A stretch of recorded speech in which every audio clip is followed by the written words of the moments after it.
The reflection of crystal chandeliers danced across the polished marble floor of Sterling Tower's grand ballroom. Boston's elite mingled in their finery champagne flutes, catching the light, while soft jazz melodies drifted through the air. CEO Elizabeth Chen moved through the crowd with practiced grace, her midnight blue gown, a stark contrast against the sea of black tuxedos. To the casual observer, she appeared the epitome of confidence, the brilliant mind behind NextSec Technologies, one of the nation's leading cybersecurity firms. Only her assistant Mia noticed the tension in Elizabeth's shoulders, the way her fingers tightened around her champagne stem when she scanned the entrance. "They're here for me," Elizabeth whispered, her voice barely audible above the ambient noise of the gala. Mia followed her gaze to where three men in immaculate dark suits entered through the main doors. Their movements were too fluid, too purposeful. Predators among prey. Across the ballroom, David Turner knelt beside his daughter Lucy, adjusting the collar of her small dress. She fidgeted with the sketchbook in her lap, clearly uncomfortable, surrounded by such opulence. "Just a few more hours, sweetheart, then we'll grab pizza on the way home. Extra cheese." David's smile was gentle, his work-roughened hands a stark contrast to the delicate origami crane Lucy had folded from a cocktail napkin. "I know, Daddy." Lucy's eyes drifted to the glittering crowd. "Why do they all look so serious when they have such pretty things?" David chuckled, the sound warm despite the weariness in his eyes. "Sometimes having things isn't the same as having happiness, Luce." A man in maintenance coveralls approached, nodding respectfully to David. "Mr. Turner, they need help with the AC in the East Wing. The Bryant unit's acting up again." David nodded, rising to his feet. "Stay right here, okay? Color in your book. I'll be back in 20 minutes tops." Lucy nodded solemnly, already reaching for her crayons. "I'll make you something special." As David moved through the service quarter, he couldn't shake the feeling of wrongness that had settled between his shoulder blades. 8 years of civilian life hadn't dulled his instincts. The silver ring on his right hand caught the light as he unconsciously rotated it with his thumb, an old habit from a life he'd left behind. The ballroom buzzed with Boston's power players. Tech entrepreneurs mingled with venture capitalists, while politicians schmoozed with old money. Sterling Tower, with its 68 stories of gleaming steel and glass, stood as a monument to wealth and influence, its penthouse suites among the most exclusive addresses in the city. Tonight's fundraiser had drawn the cream of society, all eager to be seen supporting the charitable foundation that bore Elizabeth Chen's name. At 38, Elizabeth had accomplished more than most people did in a lifetime. The daughter of Chinese immigrants, she'd built NextSec from a dorm room project into a billion-dollar enterprise, securing government contracts that put her small company in direct competition with tech giants. Her software protected everything from nuclear facilities to water treatment plants. The sleek black evening gown and understated diamond earrings projected exactly the image she wanted. Successful but not flashy, powerful but approachable. "I don't like this," Mia murmured, her eyes following the three newcomers. Security didn't flag them. Elizabeth took another sip of champagne, her red lipstick leaving a perfect crescent on the glass. "They wouldn't. Their credentials are impeccable, I'm sure." Her voice hardened, just like the emails. "Whoever's been threatening me knows exactly what they're doing." The tallest of the three men, clearly the leader, caught Elizabeth's eye across the room and offered a slight, knowing nod. He was handsome in a predatory way, his dark hair perfectly styled, his posture military straight. Marcus Reed, former Special Forces, now working for the highest bidder. Elizabeth had done her homework after the first threatening email arrived 3 weeks ago. "We should call the police," Mia insisted, "and tell them what—" "That I have a feeling." Elizabeth shook her head. "We need evidence first." Her fingers instinctively touched the small panic button, disguised as a diamond bracelet charm. "Just stay close." Near the back wall, Lucy hunched over her sketchbook, her small fingers moving carefully across the page. At 9 years old, she already showed remarkable artistic talent, capturing details most children her age would miss. Her dark hair fell in a curtain around her face as she concentrated, occasionally glancing up to study the crowd before returning to her drawing. She didn't notice when a tall man in an expensive suit stopped to look over her shoulder. "That's quite good," the man remarked, his voice carrying the refined accent of old Boston money. "You've captured Mrs. Worthington's scowl perfectly." Lucy looked up, startled. "Thank you, sir," she replied automatically, the way her father had taught her, polite but cautious. William Taylor, real estate magnate and major NextSec investor, studied the child with faint amusement. "And what is a young artist doing alone at this stuffy affair? Shouldn't you be at home with a nanny?" "My daddy works here," Lucy answered, closing her sketchbook protectively. He'll be back soon. Ah, William's interest visibly dimmed. The help. He scanned the room, his gaze dismissive. And what does Daddy do? Before Lucy could answer, a waiter passing with a tray of champagne stumbled slightly, the glasses clinking precariously. Without looking, William thrust his empty glass toward the server, still focused on Lucy. Careful there, he snapped. These shoes cost more than you make in a month. The waiter, a young man with a nervous expression, fumbled with the glass. William's irritation flared as champagne splashed onto his sleeve. For God's sake, can't you people do anything right? From across the room, David emerged from the service entrance, his maintenance uniform standing out starkly among the formal wear. His eyes found Lucy immediately, then narrowed at the scene unfolding before him. He moved with quiet purpose, his steps nearly silent despite his work boots. I'm so sorry, sir, the waiter stammered, reaching for a napkin. William waved him off in disgust. Just get out of my sight before you ruin someone else's evening. His attention returned to Lucy, who had shrunk back in her chair. Well, little one, it seems your father works with equally competent colleagues. The contempt in his voice was unmistakable. Lucy's eyes dropped to her lap, her small shoulders hunching forward. And this is precisely why we need better schools. William continued, addressing another guest who'd wandered over. Children like this with no proper guidance. What future can they possibly expect? His voice carried just enough for those nearby to hear, drawing a few chuckles from the crowd. David arrived at that moment, standing just behind William. His face was carefully neutral, but the tension in his jaw revealed his anger. Lucy's eyes brightened with relief at the sight of her father. Sir David said quietly, excuse me. William turned irritated at the interruption. His gaze swept over David's maintenance uniform with thinly veiled disdain. What is it? That's my daughter you're speaking about. David's voice remained level-controlled. I'd appreciate if you'd move along now. William raised an eyebrow, taking in David's worn work clothes and the next-sec maintenance badge clipped to his breast pocket. Well, well. The janitor arrives. He made no move to step away. Do you know who I am? David's eyes never wavered. I know exactly who you are, Mr. Taylor, and I still need you to move away from my daughter. A small crowd had begun to gather, drawn by the potential drama. William seemed to enjoy the audience, straightening his posture. I was just commenting on the girl's artwork. Quite good, actually. With proper schooling, she might make something of herself. Better than... He gestured vaguely at David's uniform. David's right hand reflexively touched the silver ring on his finger, rotating it once-twice. Lucy, pack up your things, please. His voice was gentle, but left no room for argument. Lucy quickly gathered her sketch pad and crayons, shoving them into her small backpack. William watched with amusement, making no move to step aside.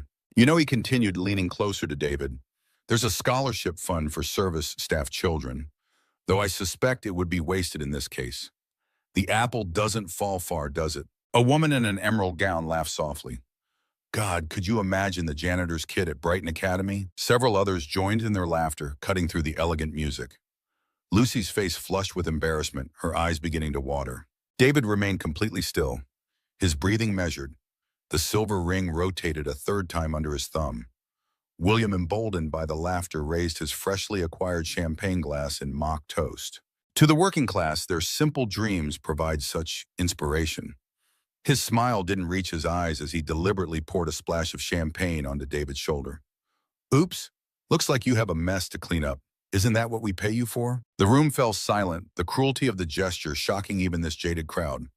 David didn't flinch as the liquid soaked into his uniform. His expression remained unnervingly calm, though something dangerous flickered behind his eyes. A glimpse of someone else entirely. Someone these people would never want to meet.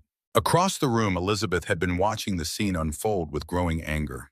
She started forward, intending to intervene when Mia gripped her arm tightly. Ms. Chen, they're moving. Marcus and his men had separated, taking positions around the perimeter of the room. The tactical formation was unmistakable. They're boxing you in. Elizabeth hesitated, torn between addressing William's behavior and dealing with the more immediate threat. Before she could decide, Marcus approached, his smile all teeth and no warmth. Miss Chen, what a pleasure. He extended his hand. We haven't been formally introduced. Marcus Reed, I've long admired your security innovations. Elizabeth accepted the handshake, her grip firm, despite her racing heart.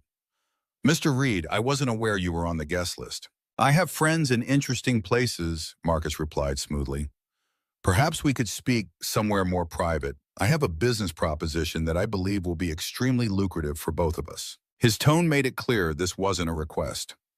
Over his shoulder, Elizabeth could see his two associates had positioned themselves near the exits.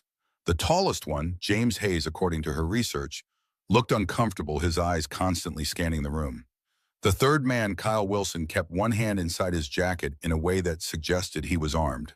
David watched this interaction while gently guiding Lucy toward the service corridor, away from William and his cronies.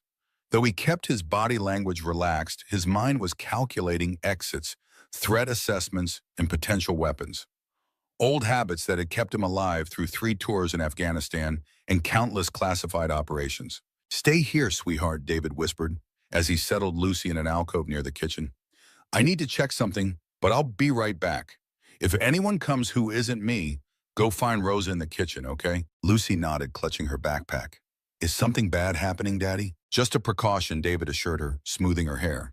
"Remember what I taught you?" Lucy's chin lifted slightly. "Be aware, be smart, be brave." "That's my girl."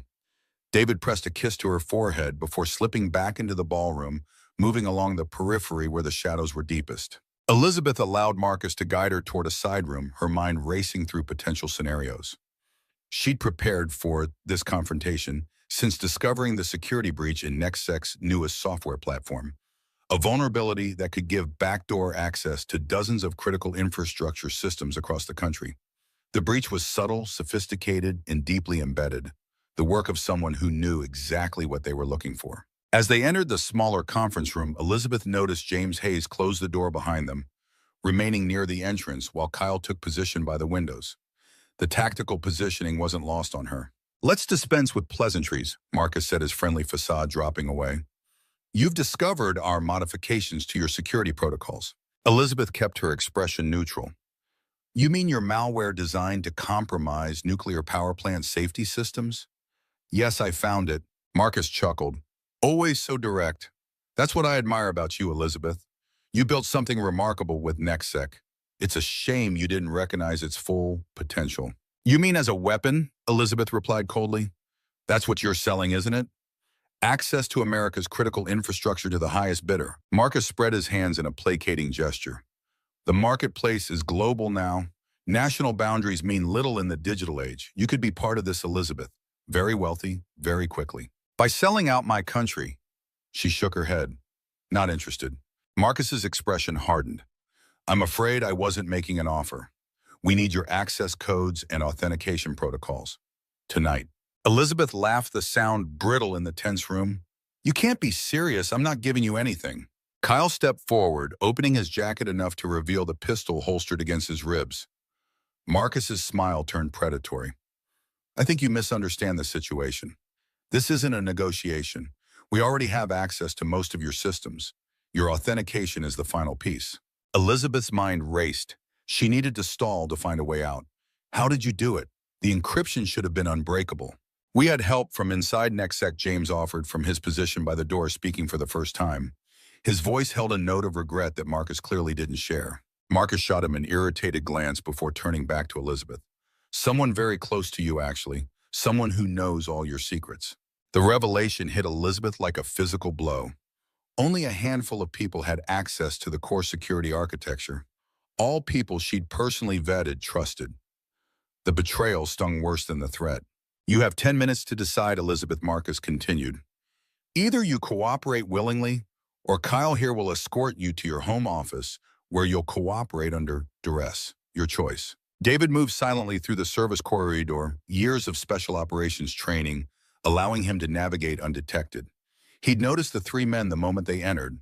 Their bearing, positioning, and constant communication marked them as professionals, likely ex-military.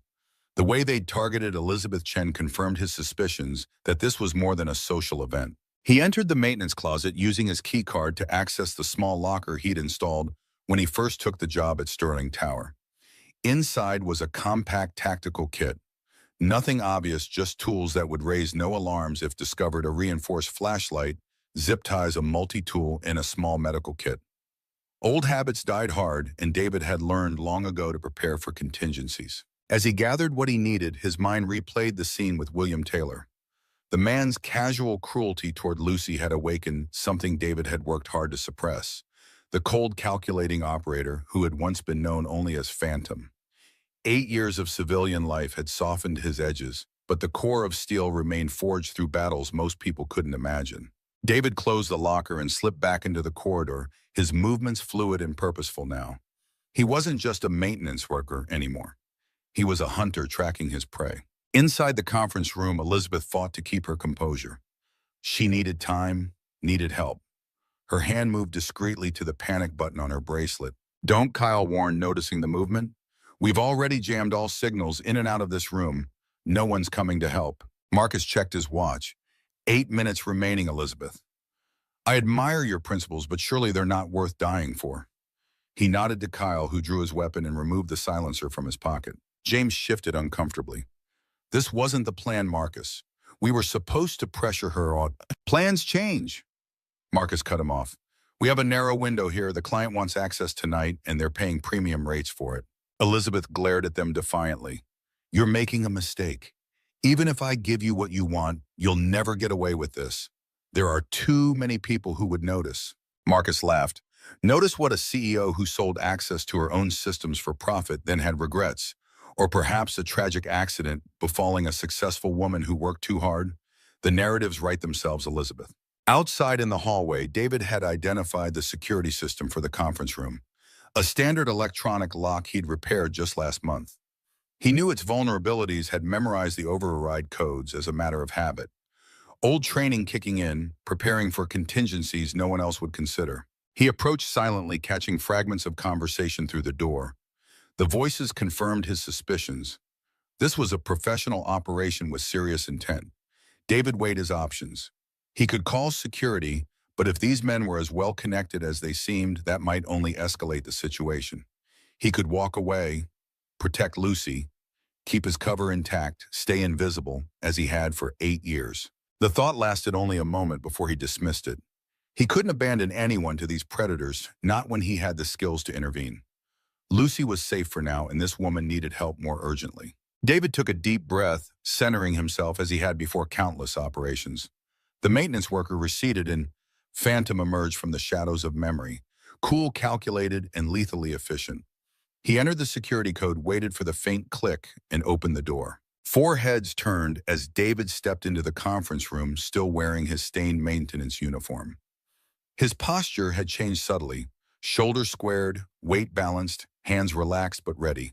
Nothing about him resembled the humble janitor William Taylor had mocked minutes earlier. Kyle reacted first, swinging his weapon toward the unexpected intruder. Marcus recovered quickly from his surprise, his expression shifting from shock to irritation. "Get out," he snapped. "This area is off limits for cleaning." David closed the door behind him, his eyes quickly scanning the room, noting positions, threats, potential weapons. His gaze settled briefly on Elizabeth, assessing her condition before returning to Marcus. "I think Miss Chen needs to return to the gala." David said, his voice calm but carrying an undercurrent of authority that hadn't been present before. His Boston accent had vanished, replaced by precise, measured speech. Kyle kept his weapon trained on David. Marcus raised an eyebrow, amused rather than concerned. The janitor playing hero. He chuckled, glancing at his companions. "This evening is full of surprises." James Hayes studied David more carefully, his expression shifting from dismissal to uncertainty. There was something familiar about the maintenance man's stance, the way he had positioned himself in the room.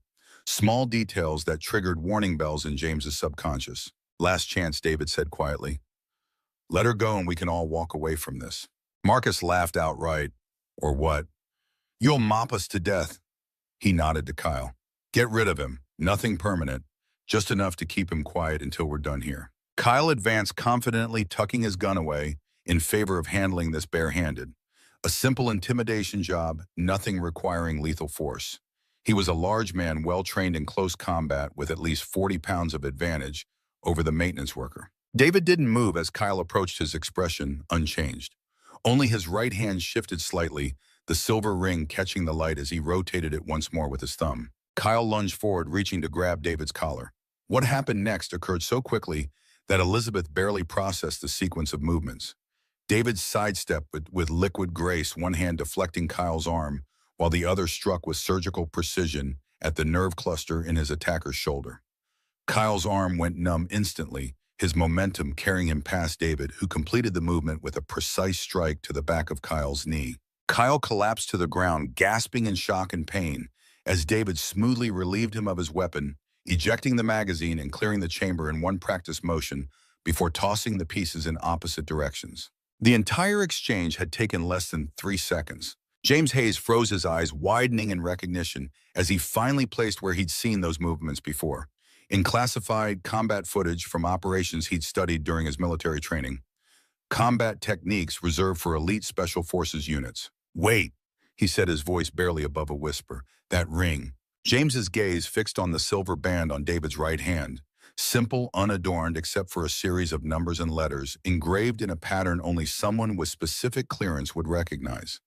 A military code designating a unit so classified that most government officials didn't know it existed. "It can't be," James breathed. "You're dead. The file said you were dead." Marcus turned sharply to James, confused by his reaction. "What the hell are you talking about?" James had gone pale, his hand moving away from his concealed weapon. "That's Commander Turner. That's Phantom." The name hung in the air like a gunshot.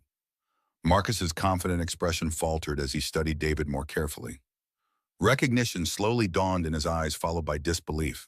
"Bullshit," he spat, though his voice lacked conviction. "Phantom died in that IED blast 8 years ago. Closed casket funeral at Arlington. I was there." David remained perfectly still, his expression neutral. His silence was more unnerving than any denial would have been. Elizabeth watched this exchange with growing confusion, not understanding the significance, but recognizing the sudden shift in power dynamics.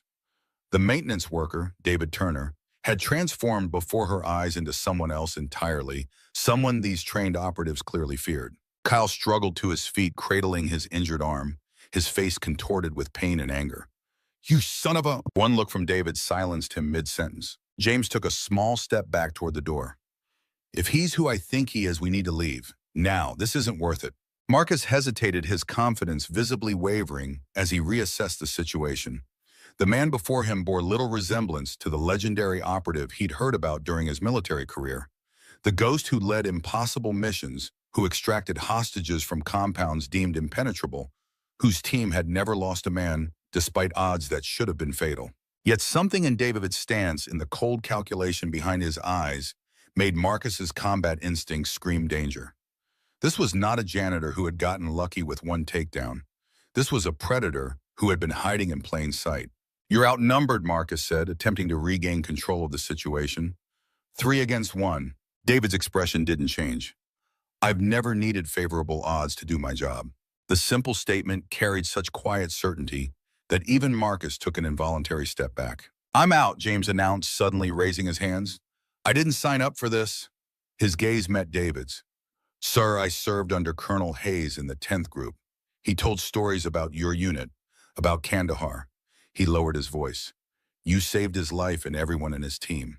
David gave an almost imperceptible nod of acknowledgement, but his focus remained on Marcus, who still presented the greatest threat. Marcus's hand inched toward his concealed weapon.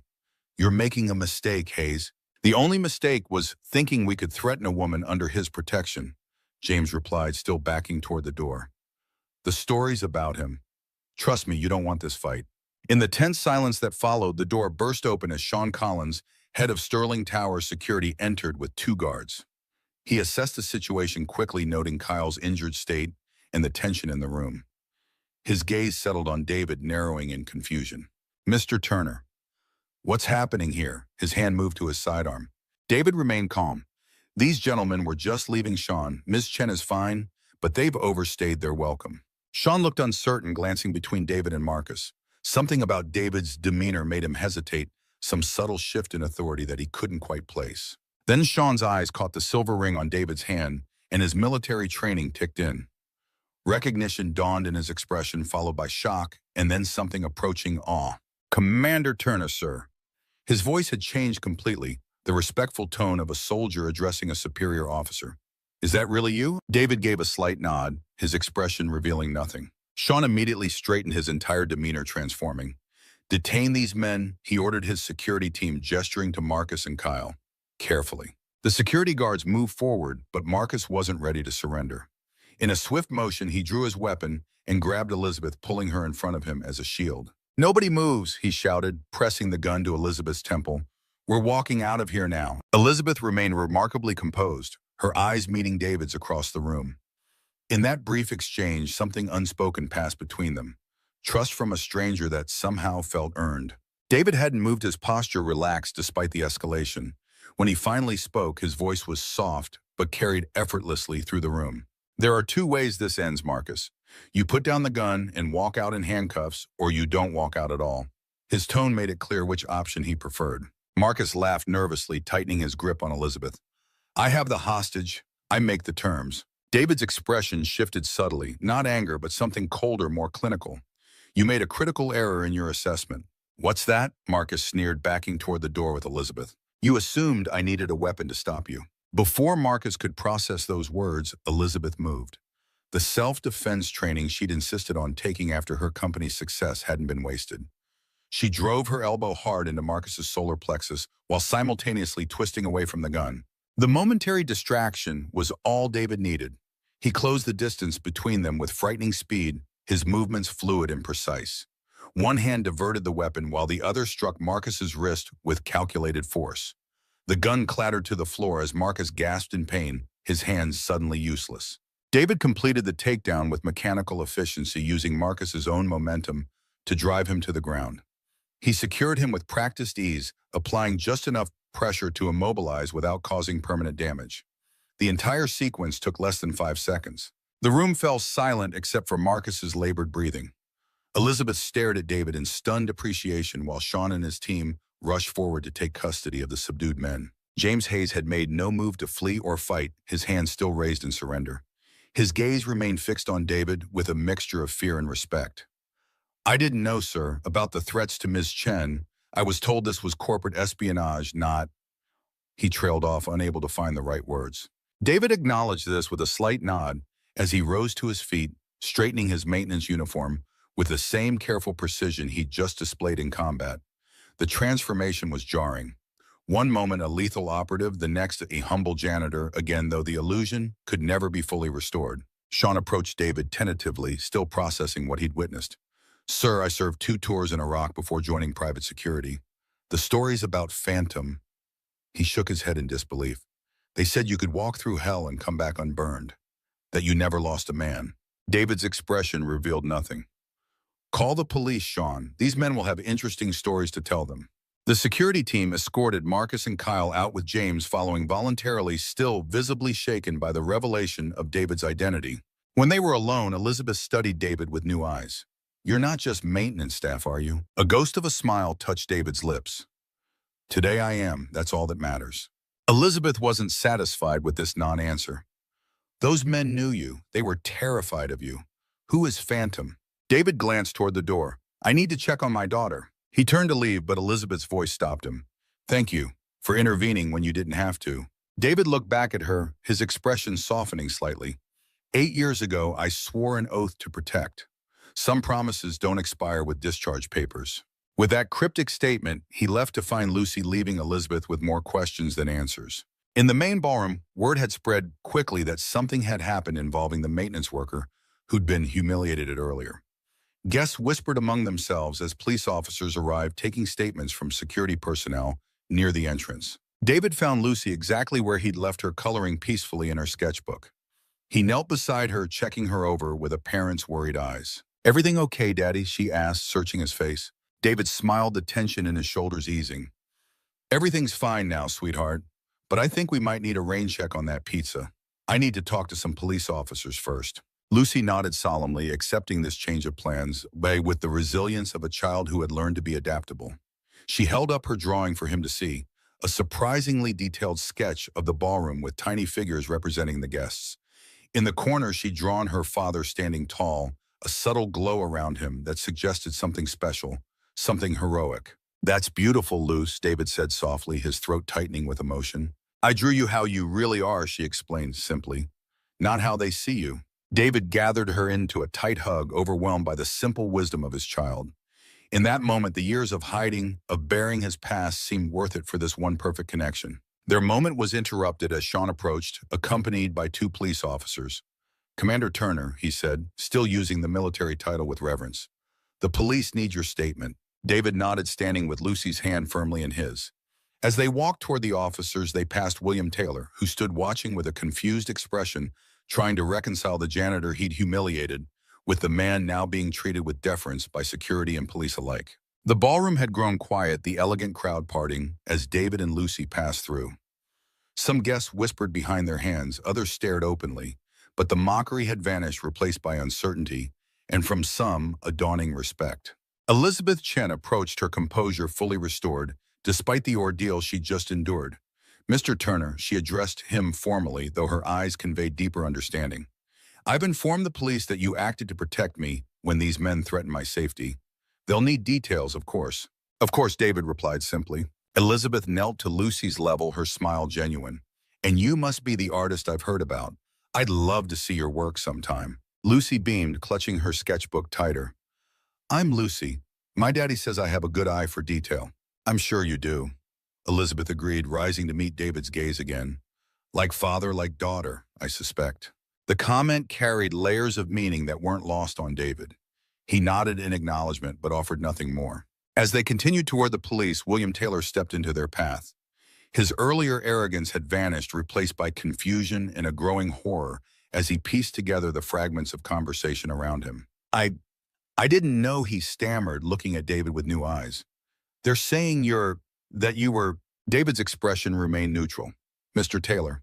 The simple acknowledgement carried no forgiveness, no anger. Just recognition of the man's existence before David guided Lucy past him.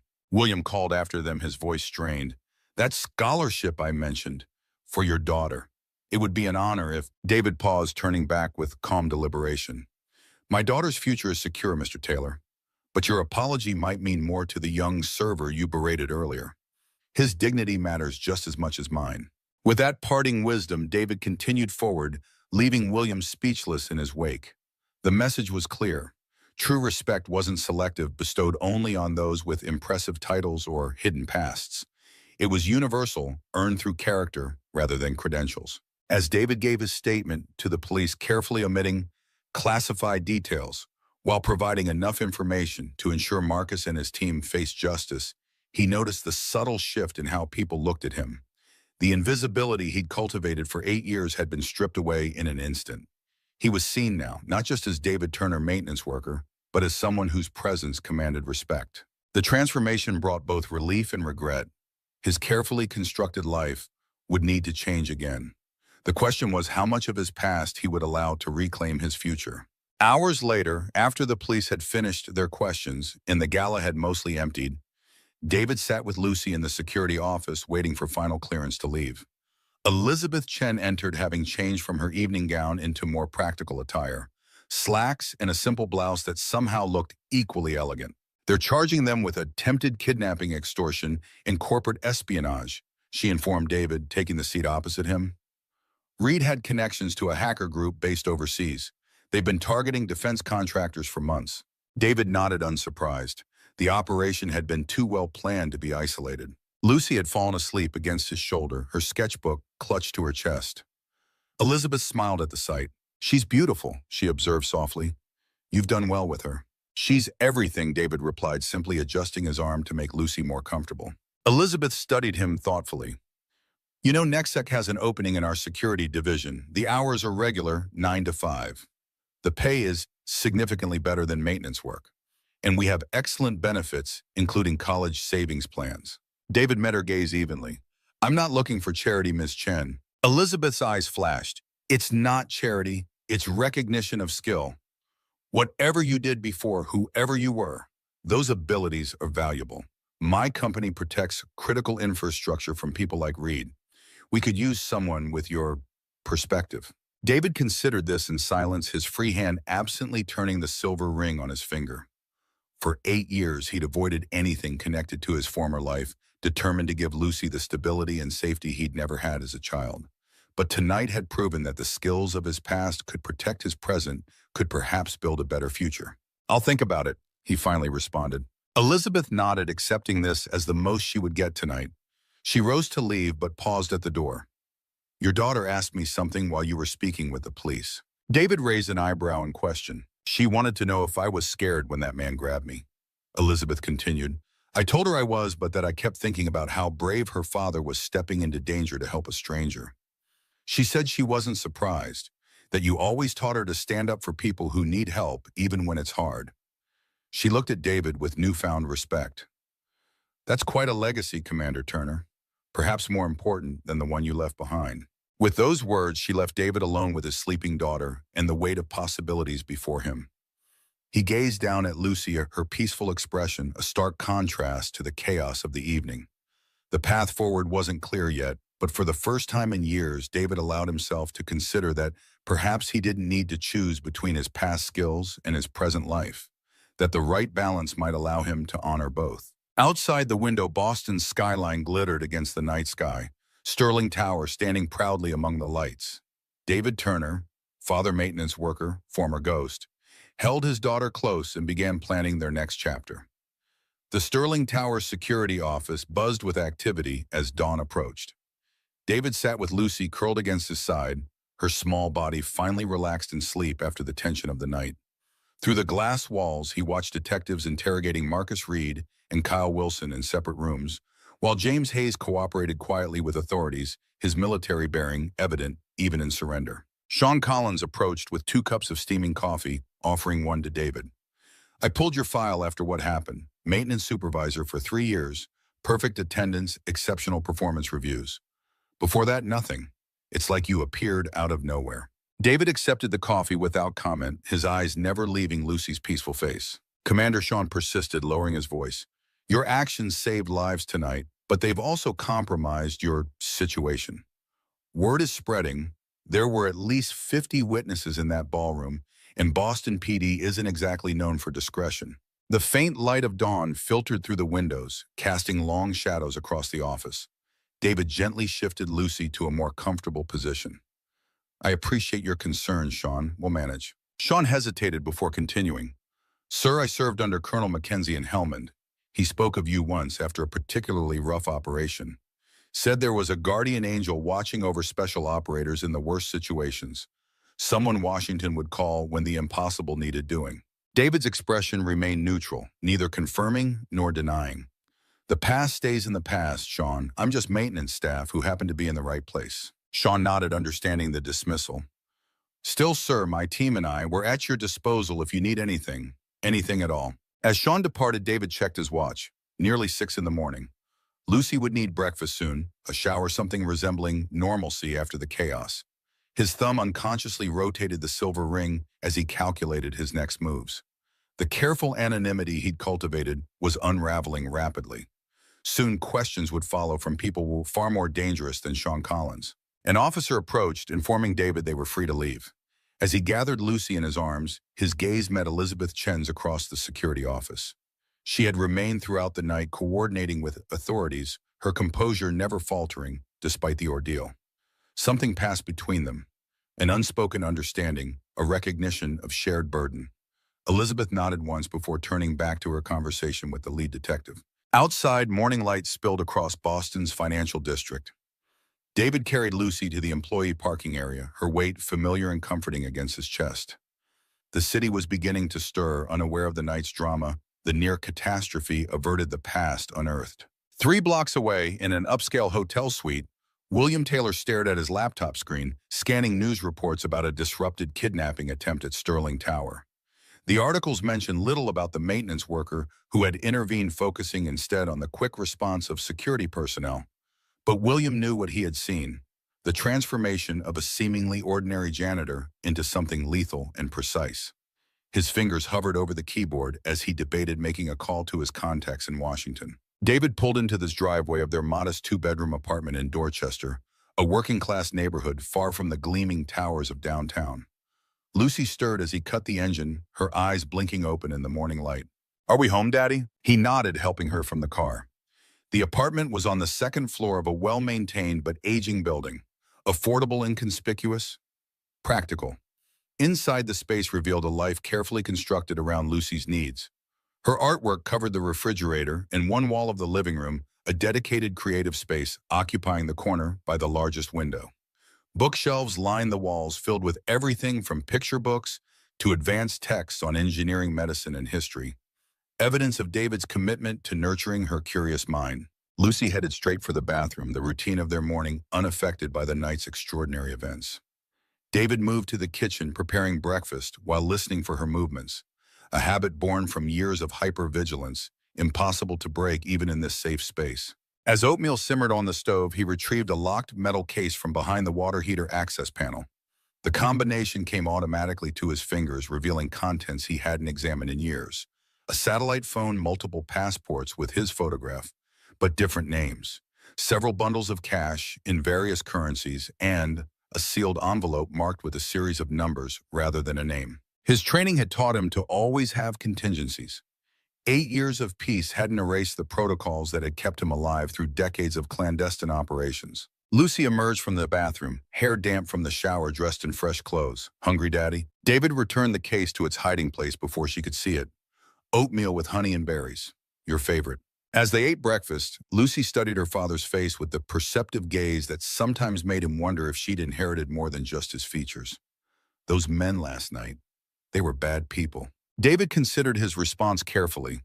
They wanted to hurt Ms. Chen and steal something valuable from her company, something that could harm a lot of people if used wrongly. Lucy nodded, absorbing this information with remarkable composure for a 9-year-old.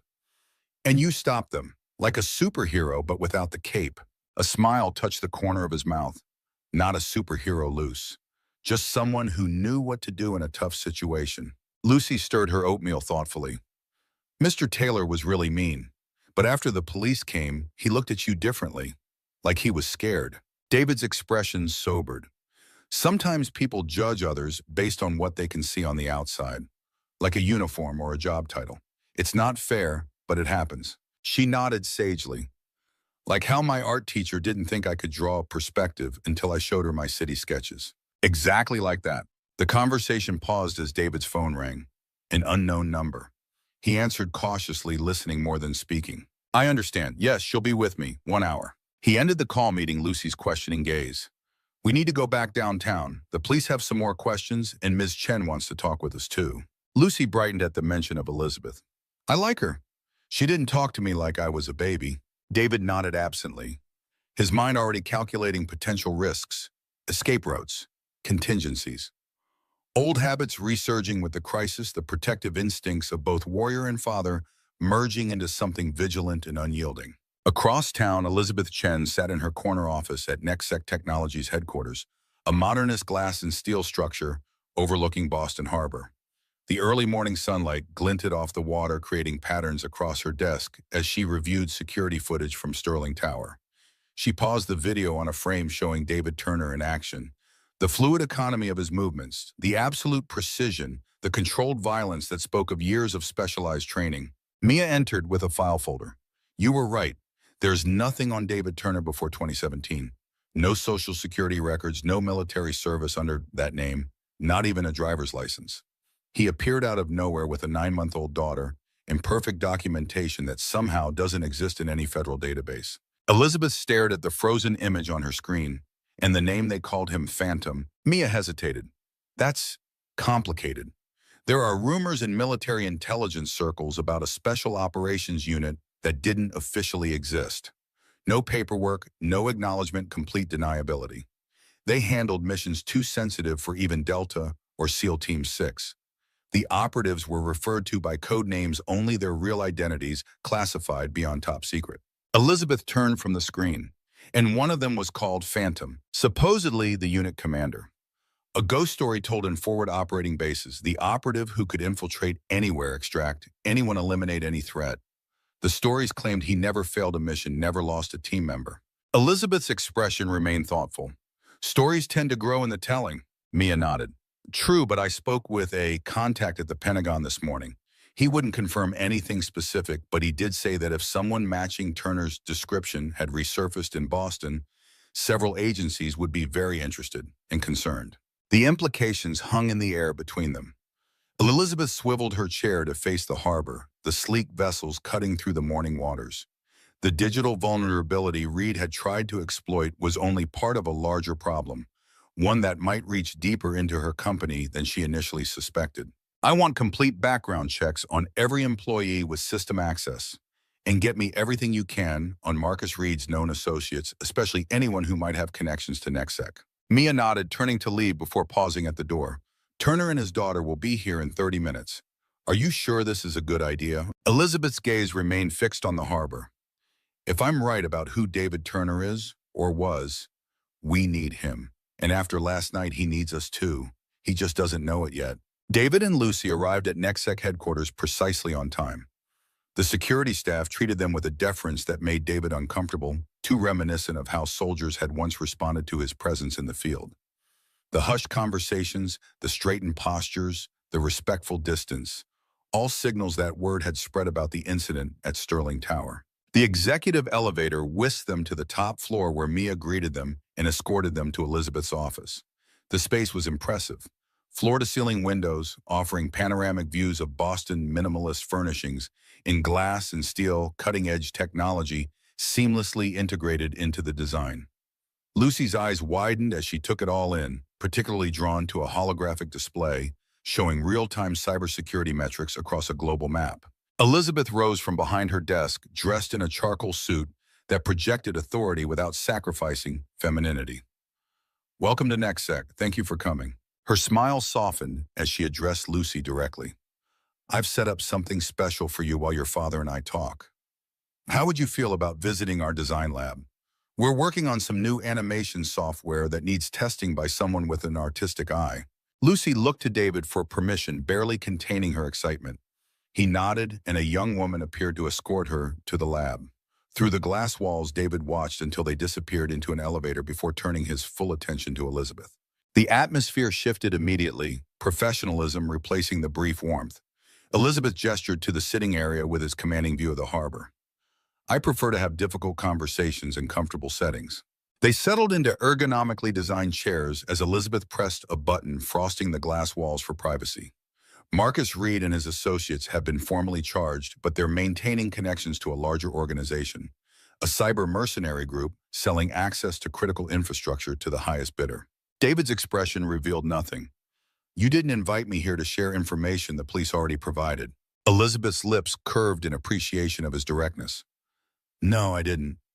The truth is, NextSec has a security problem that goes beyond what happened last night. Reed mentioned an insider, someone with high-level access to our systems. I need to find that person before they compromise national security, and I need to do it without alerting them. She paused, studying his reaction. What I'm about to tell you is classified at the highest levels. NextSec's newest security protocol doesn't just protect corporate networks.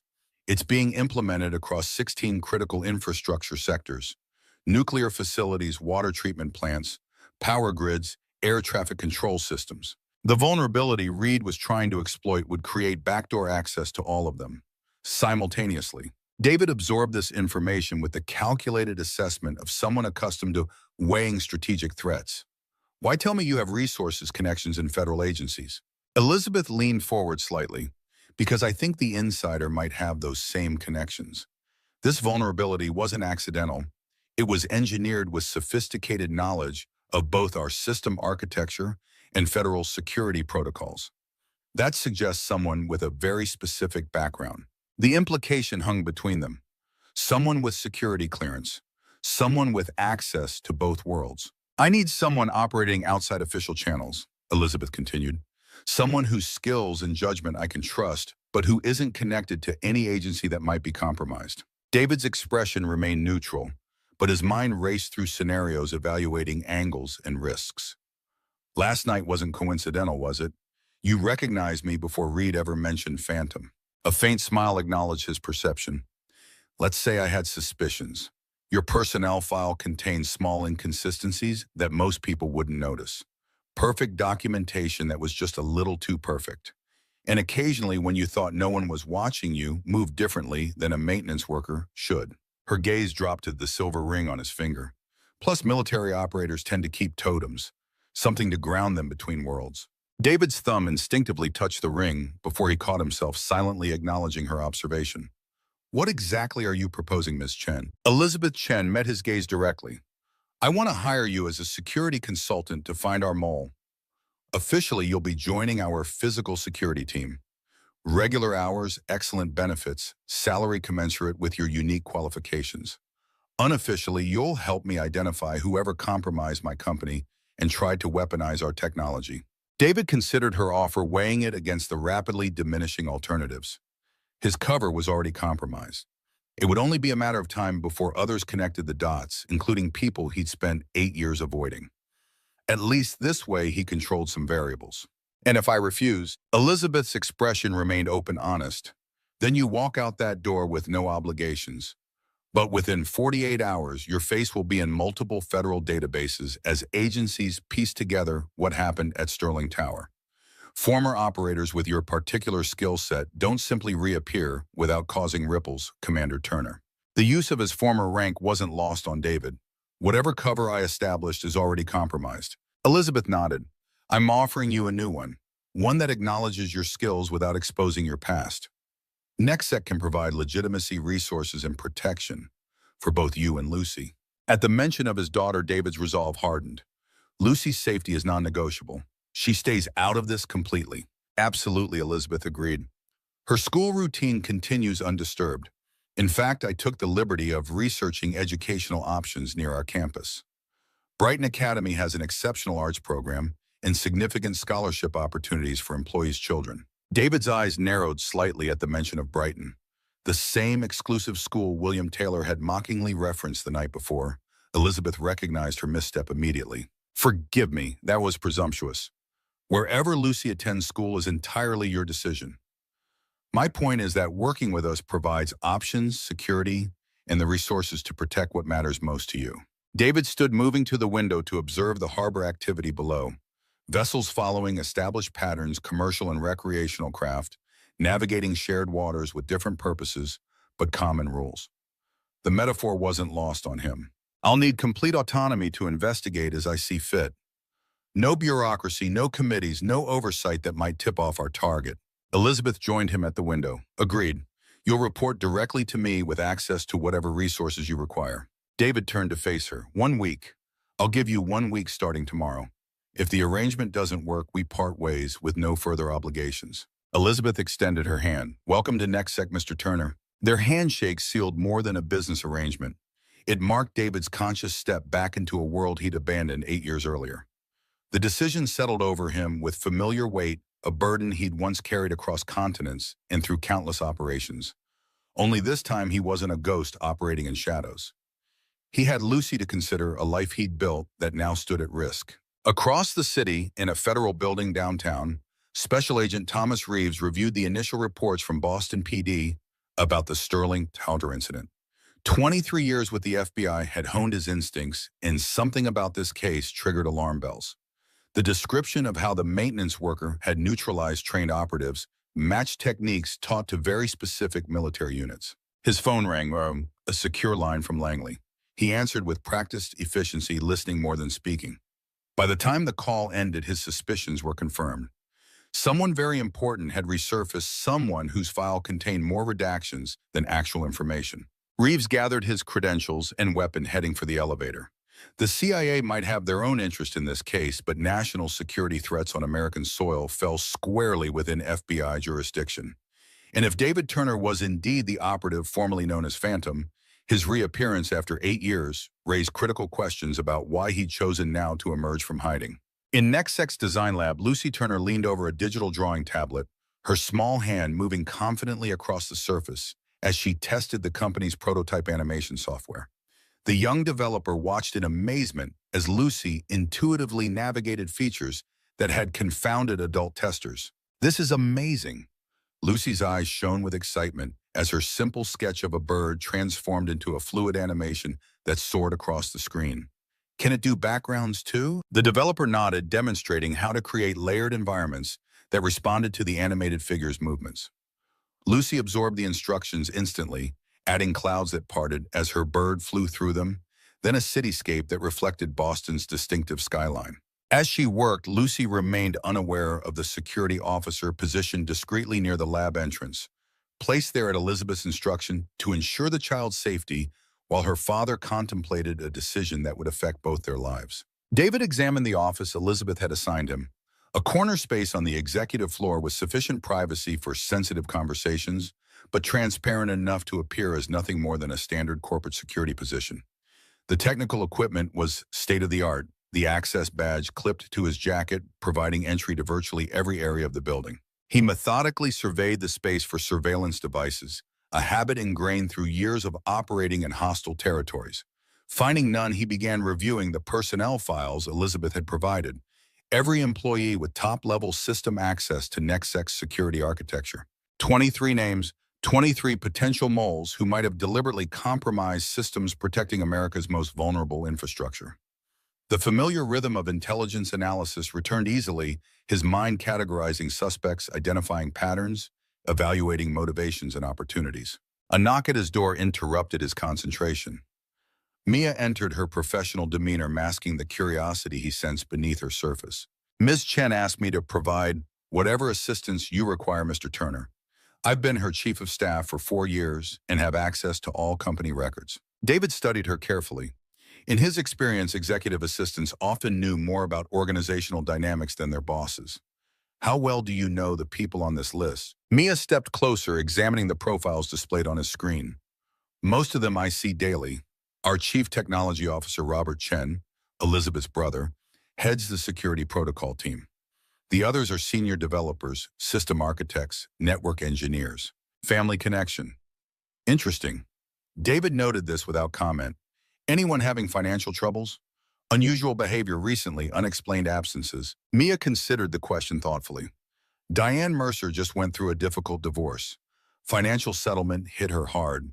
And Kevin Phillips has been acting strangely the past month, missing meetings, working odd hours. But he's always been eccentric, even by programmer standards. David nodded, absorbing these details while revealing nothing of his own assessment. "Thank you. I'd like to observe the team in their natural environment, see how they interact. Can you arrange a tour of the development floor as the new security consultant evaluating physical access protocols?" Mia nodded. "I'll set it up for this afternoon. One other thing you should know. Robert Chen doesn't appreciate interference in his department. He's brilliant but territorial, especially when it comes to the security protocols. He designed most of the architecture himself." Another note in David's mental file: potential friction with the CTO, who happened to be his new boss's brother. Family dynamics always complicated security investigations. After Mia left, David continued analyzing personnel files, building psychological profiles based on employment histories, performance reviews, and financial records. His attention lingered on Robert Chen's file, MIT graduate recruited by the NSA directly from college, 5 years at the Pentagon before joining his sister's company as CTO. The kind of background that provided both the technical expertise and governmental connections necessary to create a sophisticated backdoor. Elizabeth appeared at his door, now dressed more casually in a designer blazer over jeans. Still professional but approachable. "Lucy's having the time of her life in the design lab. We might have a future NextSec employee on our hands." David acknowledged this with a slight nod. She adapts quickly to new environments. Always has. Elizabeth entered, closing the door behind her. "Finding anything useful?" 23 suspects with the necessary access and expertise. I'll need to observe them interacting, assess behavioral indicators, evaluate potential motivations. Elizabeth perched on the edge of his desk, her proximity a subtle assertion of authority within her domain. "I've arranged for you to join our executive security team officially. The cover story is that after the Sterling Tower incident, I've hired additional personal security with cybersecurity expertise, someone who can evaluate both physical and digital threats." David's expression betrayed nothing but his mind calculated how this role might provide access while maintaining a plausible explanation for his presence. "Your brother is on my suspect list." He delivered this information directly, watching for her reaction. Elizabeth didn't flinch, her composure unwavering. "I expected as much. Robert has the skill set and access, but he's also the person who first identified the vulnerability and brought it to my attention." "Which could be misdirection," David observed. "The best way to hide involvement in it is to be the one who discovers the problem." Elizabeth's gaze was steady, analytical. "That's why I brought you in. I need someone who can be objective where I might be blind. If Robert is involved, we need to know." The conversation paused as David's phone vibrated with a text message. He checked it, his expression darkening slightly, before returning to neutral. "Problem?" Elizabeth inquired. "Federal agents at my apartment. FBI specifically." Elizabeth straightened, immediately alert. How do you know? David held up his phone, showing a message from his elderly neighbor, Mrs. Castillo. Men in suits asking questions about you. Said they were FBI, showed badges. Sooner than I expected, Elizabeth admitted. But not surprising, the maintenance worker who single-handedly neutralized 3 trained operatives would naturally draw attention. David's mind raced through scenarios calculating risks and options. Lucy can't go back there. Not until I know what they want. Elizabeth nodded decisively. I have a company apartment in this building. Secure access, fully furnished, available immediately. It's yours for as long as necessary. She held his gaze, her offer extending beyond professional courtesy. Your past is resurfacing. David, you can run again, start over somewhere new. Or you can stand your ground with resources behind you. Nextset can provide legitimacy, protection, and purpose. The choice crystallized before him. Continue the cycle of disappearing and rebuilding, or establish a defensible position with institutional support. For 8 years, his instinct had been to remain invisible to protect Lucy through anonymity, but circumstances had forced his hand, pushing him back into the light. I'll need to collect some things from the apartment. Essential items only. Elizabeth nodded, understanding.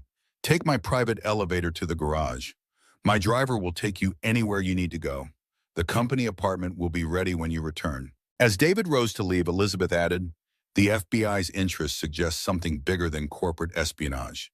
Be careful, David. Some ghosts are better left undisturbed. The warning hung between them, an acknowledgement of dangers beyond the immediate threat, shadows from a past that both protected and endangered him. 40 minutes later, David approached his apartment building, cautiously surveying the street from the back seat of Elizabeth's company car. No federal vehicles visible, but that meant little. He instructed the driver to circle the block once more, identifying potential surveillance positions and escape routes, habits that had kept him alive through countless operations. When the car stopped a block away, David exited with practiced casualness, his posture and gait deliberately average forgettable. He entered through the building's service entrance, avoiding the main lobby where Mrs. Castillo might be watching for his return. His apartment showed subtle signs of disturbance. The door frame with microscopic scratches indicating lock-picking tools, the corner of the hallway rug slightly turned up, the kitchen cabinet door not fully closed. Someone had conducted a search professional enough to avoid obvious disruption, but not perfect. David moved efficiently through the space, gathering only essentials. Lucy's favorite stuffed animal and sketchbooks, a backup tablet containing her schoolwork changes of clothes for both of them. From his hidden cache, he retrieved the metal case containing emergency funds and documentation, along with a small leather pouch that held the only photographs he possessed of Lucy's mother. As he collected these items, his senses remained hyper-alert for any sound indicating a return visit from federal agents. The apartment felt compromised, now the sanctuary he'd created for Lucy tainted by outside intrusion. 8 years of careful anonymity erased in less than 24 hours. A floor creaked in the hallway outside, someone approaching with deliberate stealth. David set down his duffel bag, positioning himself beside the door with clear sightlines to both entrance and fire escape. His body shifted automatically into combat readiness, weight balanced, muscles relaxed but prepared. The door opened slowly, revealing Special Agent Thomas Reeves. The FBI agent entered cautiously, weapon drawn, but pointed downward, alert but not overtly threatening. David Turner, or should I say Commander Turner. David remained still, assessing.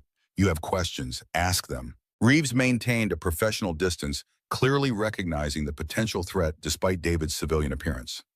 I'm Special Agent Thomas Reeves, FBI Counterterrorism Division. We need to talk about what happened at Sterling Tower last night and about why an operator with your particular skill set has been living off-grid for 8 years. David's expression revealed nothing. You entered my home without a warrant.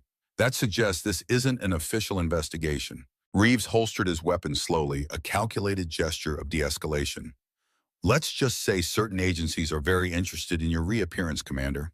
Some people thought you were dead. Others suspected you'd gone dark intentionally. The question is why, and why resurface now? David moved to the living room window, positioning himself to monitor both the street below and the FBI agent. I'm a maintenance supervisor who protected a woman from assault. Everything else is speculation. Reeves smiled thinly. We both know that's not true. 3 men with military backgrounds were neutralized with techniques consistent with advanced close-quarters combat training. Multiple witnesses identified you as Phantom, a designation that officially doesn't exist but somehow sent ripples through several intelligence agencies when it hit the police report. David remained silent, neither confirming nor denying. Reeves continued moving carefully into the living room. Here's what concerns me, Commander. Operators with your background don't just retire to civilian life without authorization, especially not after the kind of missions you allegedly conducted. So either you're running from something or you're still operational, and last night was part of something bigger. David finally turned to face the agent directly. I have a daughter who needs me. Everything else is irrelevant. Reeves studied him with professional curiosity. The daughter is real. That surprised everyone who reviewed your file. The timing of her birth coincides with your disappearance from official records. Convenient cover or legitimate reason to vanish. My family is off limits. David's voice carried a quiet warning that made Reeves instinctively step back. Whatever questions you have, stay focused on me. The FBI agent nodded slowly, recalibrating his approach. Marcus Reed and his associates have connections to a cyber mercenary group that's been targeting critical infrastructure. Elizabeth Chen's company protects much of that infrastructure. Now you're suddenly working for her as security consultant. David's surprise must have registered briefly because Reeves smiled.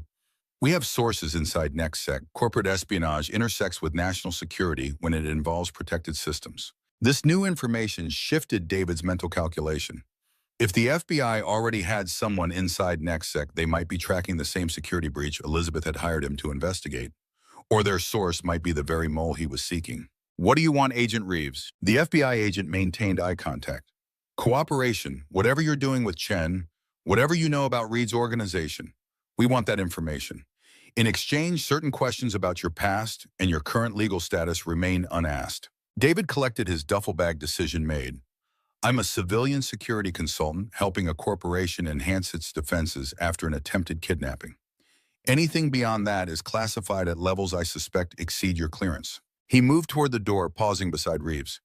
Tell whoever sent you that Phantom died 8 years ago in that IED blast. The man who stands before you is just trying to give his daughter a stable life. Reeves didn't attempt to stop him, but his parting words carried their own warning. They won't stop looking, Commander.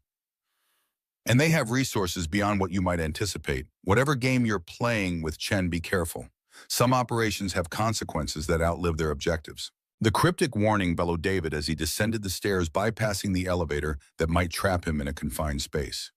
Reeves knew more than he should about operations that officially never happened, suggesting connections to agencies beyond the FBI, possibly the very forces David had been avoiding for 8 years. At NextSec headquarters, Lucy continued working with the animation software, completely absorbed in creating increasingly complex sequences. Her latest project showed a bird transforming into a butterfly, then into a dragon that soared between skyscrapers, reminiscent of Boston's skyline. The young developer watched in amazement, occasionally offering technical suggestions that Lucy incorporated with natural intuition. The security officer remained by the door, vigilant but unobtrusive. Elizabeth entered the lab, pausing to observe Lucy's work with genuine appreciation. That's extraordinary. You have a remarkable talent. Lucy beamed at the praise. Thank you. I'm trying to show how things can change, but still be beautiful. Elizabeth moved closer, studying the animation's details. Is that Sterling Tower? Lucy nodded, adding final touches to her creation. And that's where Daddy works now, right with you? A simple question that carried complex implications. Elizabeth chose her words carefully. Your father is helping us with some important security work. He has special skills that we need right now. Lucy continued, drawing her focus unwavering. I know. Daddy tries to hide it, but I've always known he was special. The way he moves sometimes, how he always notices everything. The nightmares that make him check my room 3 times before morning. The perceptiveness of this 9-year-old child struck Elizabeth forcefully. She'd underestimated how much Lucy might have observed and understood about her father's true nature. Does that frighten you? Elizabeth asked gently. Lucy shook her head, her expression serious beyond her years. Nothing about Daddy scares me. He's the safest person in the world. He just has secrets that make him sad sometimes. Elizabeth absorbed this insight, recognizing that Lucy Turner might be far more aware of her father's dual nature than David himself realized. The child had adapted to his hypervigilance, interpreted his protective instincts, recognized the burden he carried without fully understanding its source. Before Elizabeth could respond, David appeared at the lab entrance. His expression softened immediately upon seeing Lucy, the tension from his confrontation with Reeves momentarily displaced by paternal affection. Look what I made, Daddy, Lucy called, excitedly gesturing to her animation. David approached studying the detailed creation with evident pride. The dragon looks fierce but friendly at the same time. How did you manage that? Lucy explained her technique with enthusiasm, demonstrating how she'd programmed different sequences to blend together. David listened attentively, his focus entirely on his daughter, despite the weight of the day's developments. Elizabeth observed their interaction with new understanding. David Turner might have been a ghost in his former life, a shadow operative who moved through the world unseen. But as a father, he was fully present, engaged, and devoted. When Lucy finished her explanation, David knelt to her level. "We're going to stay somewhere new tonight, Luce. A special apartment here in this building." Lucy accepted this news without alarm, a resilience that spoke to previous disruptions, previous moves, previous adaptations to her father's necessary caution. "Is Mrs. Castillo watching Mr. Whiskers?" David nodded. "I packed your favorite sketchbooks and Cosmic Bear. The rest we can get later." Elizabeth watched this exchange with a mixture of admiration and concern. Lucy's easy acceptance of sudden change revealed a child accustomed to uncertainty, while David's careful attention to her emotional anchors, the stuffed animal, the artistic outlets, demonstrated a father determined to provide stability within chaos.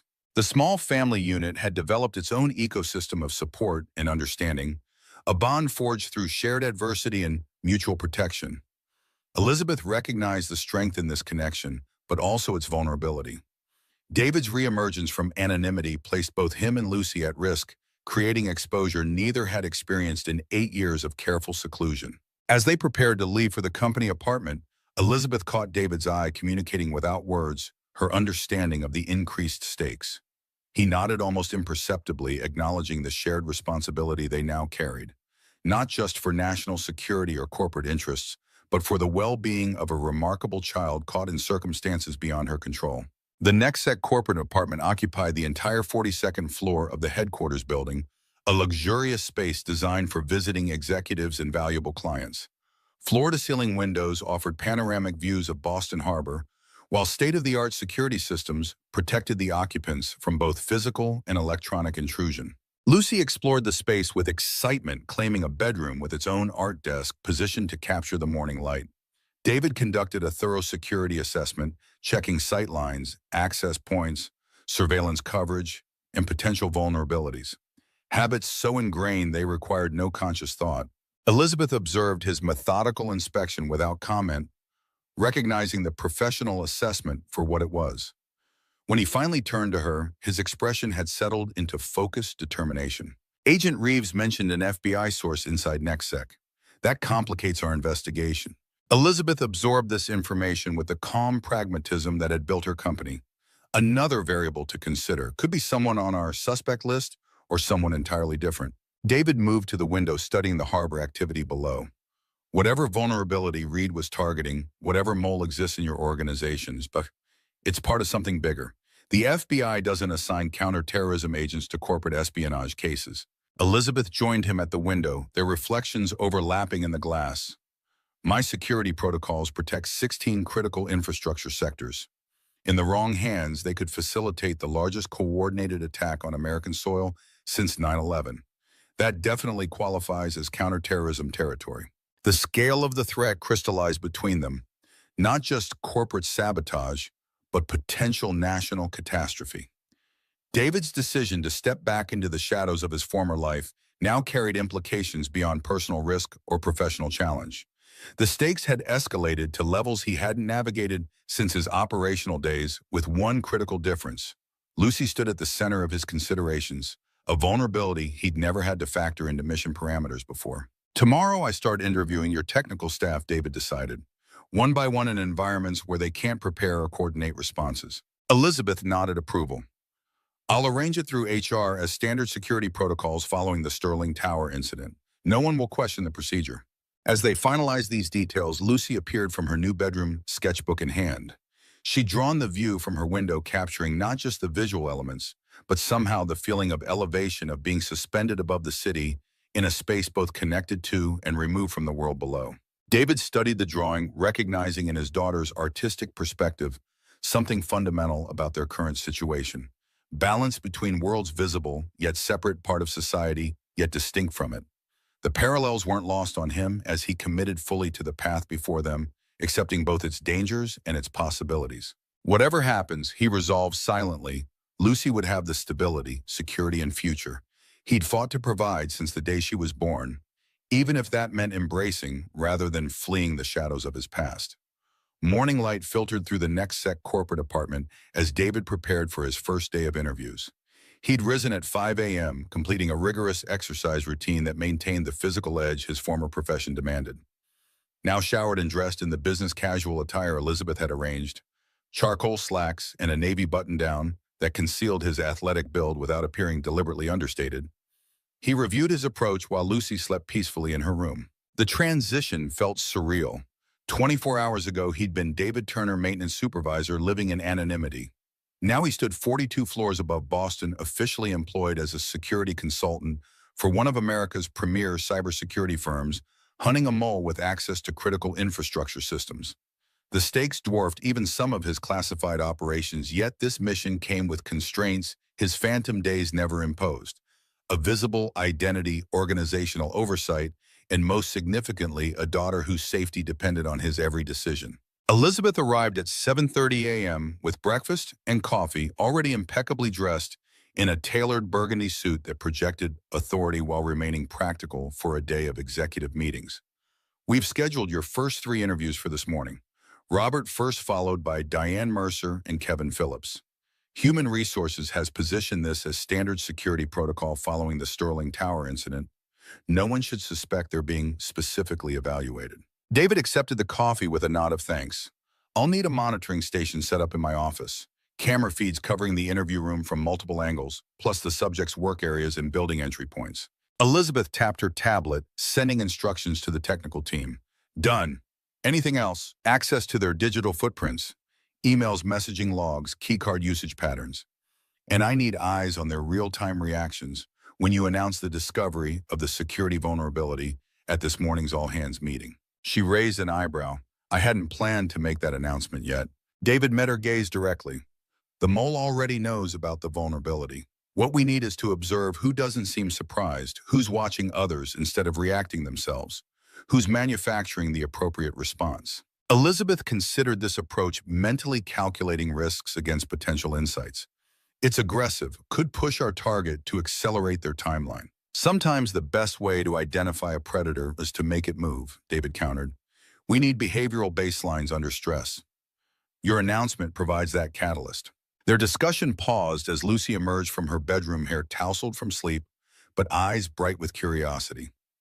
The child moved to the window, gazing out at the city awakening below, boats cutting white paths across the harbor waters. Do I get to see the design lab again today? Lucy's question held equal parts hope and uncertainty. The familiar routine of her life disrupted yet again, but this time with intriguing new possibilities rather than anonymous relocations. Elizabeth smiled warmly. Absolutely. Our development team was impressed with your animation work yesterday. They'd like your help testing some new features. Lucy brightened visibly, turning to her father for confirmation. Can I, Daddy? David crossed to her, brushing hair from her forehead with gentle fingers. Yes, but remember our rules. Stay with your assigned guide, don't wander alone. And if anything feels wrong, trust my instincts and find somewhere safe with lots of people. Lucy completed automatically the security protocol, clearly well rehearsed between them. David nodded approval before addressing Elizabeth. She needs school arrangements soon. Structure normalcy education. Elizabeth's expression softened momentarily, recognizing the parent beneath the operative. I've arranged a meeting with Brighton Academy's headmaster tomorrow morning. Their rolling admissions policy allows mid-semester enrollment, and their security protocols exceed even federal standards for protected persons. The reference to protected persons, diplomatic terminology for individuals under government security, wasn't lost on David. The classification acknowledged Lucy's potential vulnerability without explicitly stating that his enemies might target her to reach him. After breakfast, they descended to NextSec's executive level, the private elevator bypassing public floors for enhanced security. David settled into his office, activating the surveillance system Elizabeth had arranged.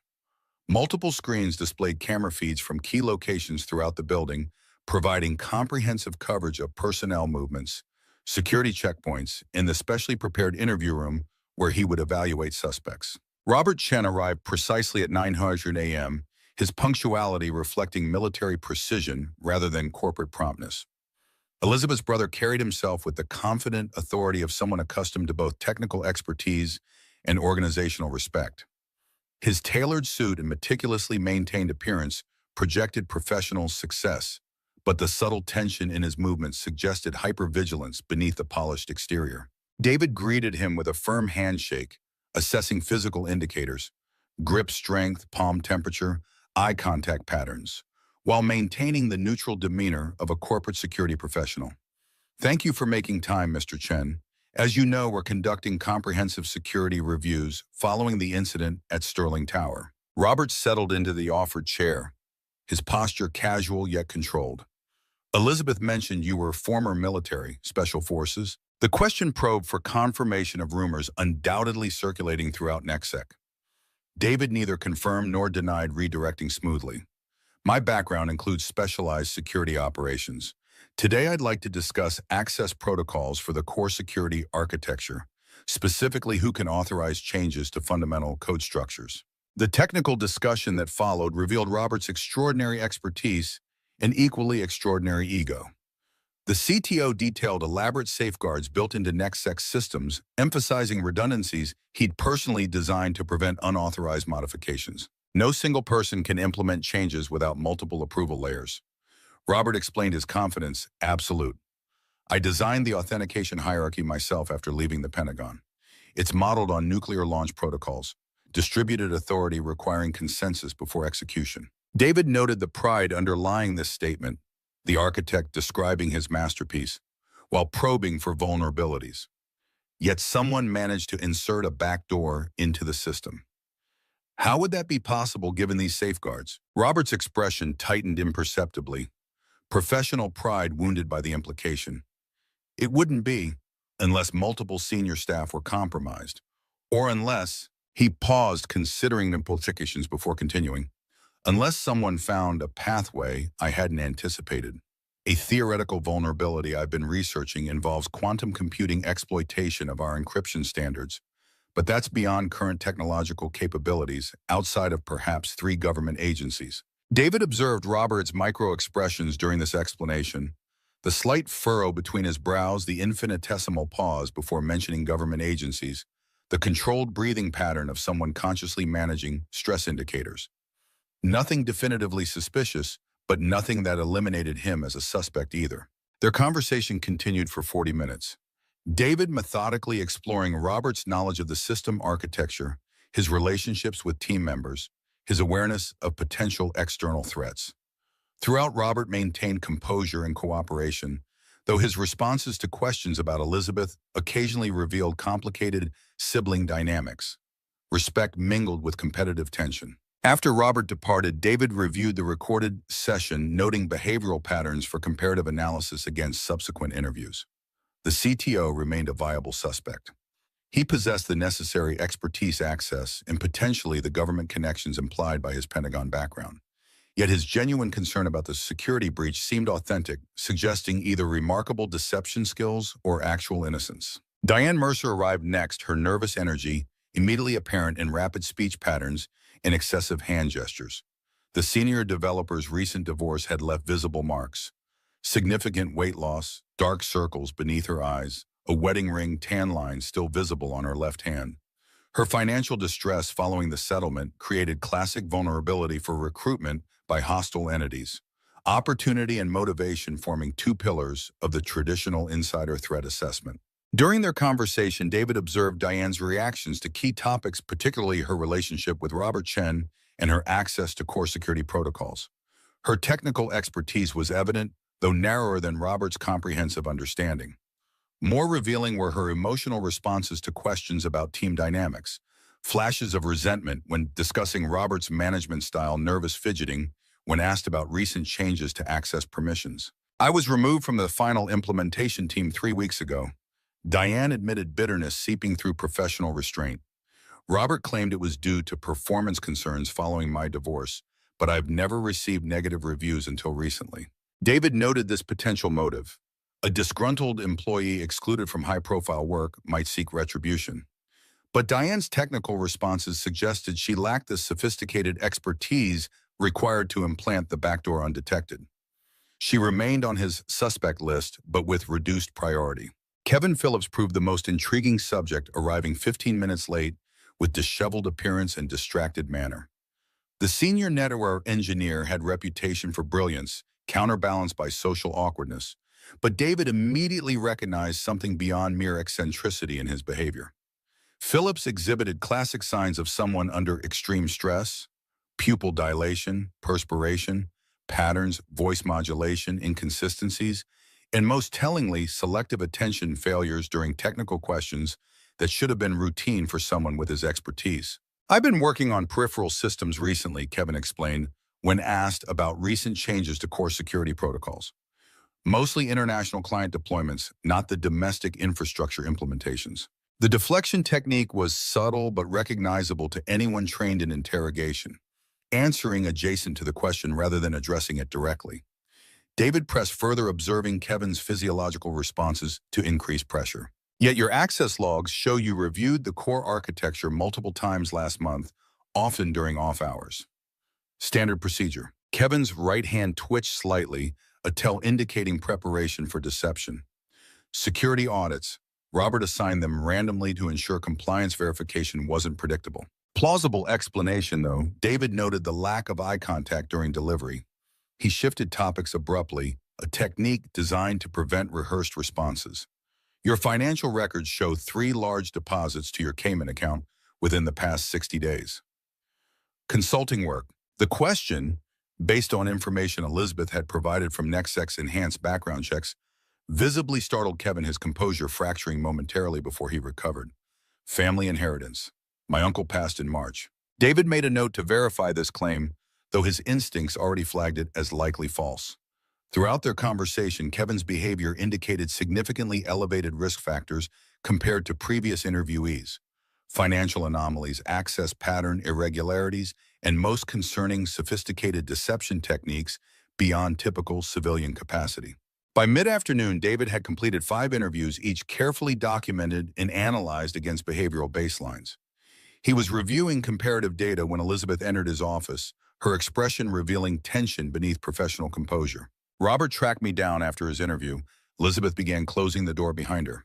"He's not happy about being subjected to what he called amateur interrogation techniques by a glorified bodyguard with delusions of investigative authority." David continued analyzing the surveillance footage, unsurprised by this development. "Your brother feels threatened. That's useful information." Elizabeth sighed, settling into the chair opposite his desk. "Robert has always been sensitive about his domain. When we started NextSec, he insisted on complete autonomy over security architecture design. I've respected that boundary perhaps too much." David turned from his monitors, giving Elizabeth his full attention. "That arrangement creates perfect conditions for insider exploitation. Critical systems need oversight redundancy, especially when national infrastructure is involved." Elizabeth nodded, acknowledging this vulnerability. The company's rapid growth from boutique security firm to national infrastructure guardian had outpaced its governance evolution. "That's part of why I brought you in. We need external perspective, unconstrained by organizational politics or familial loyalty."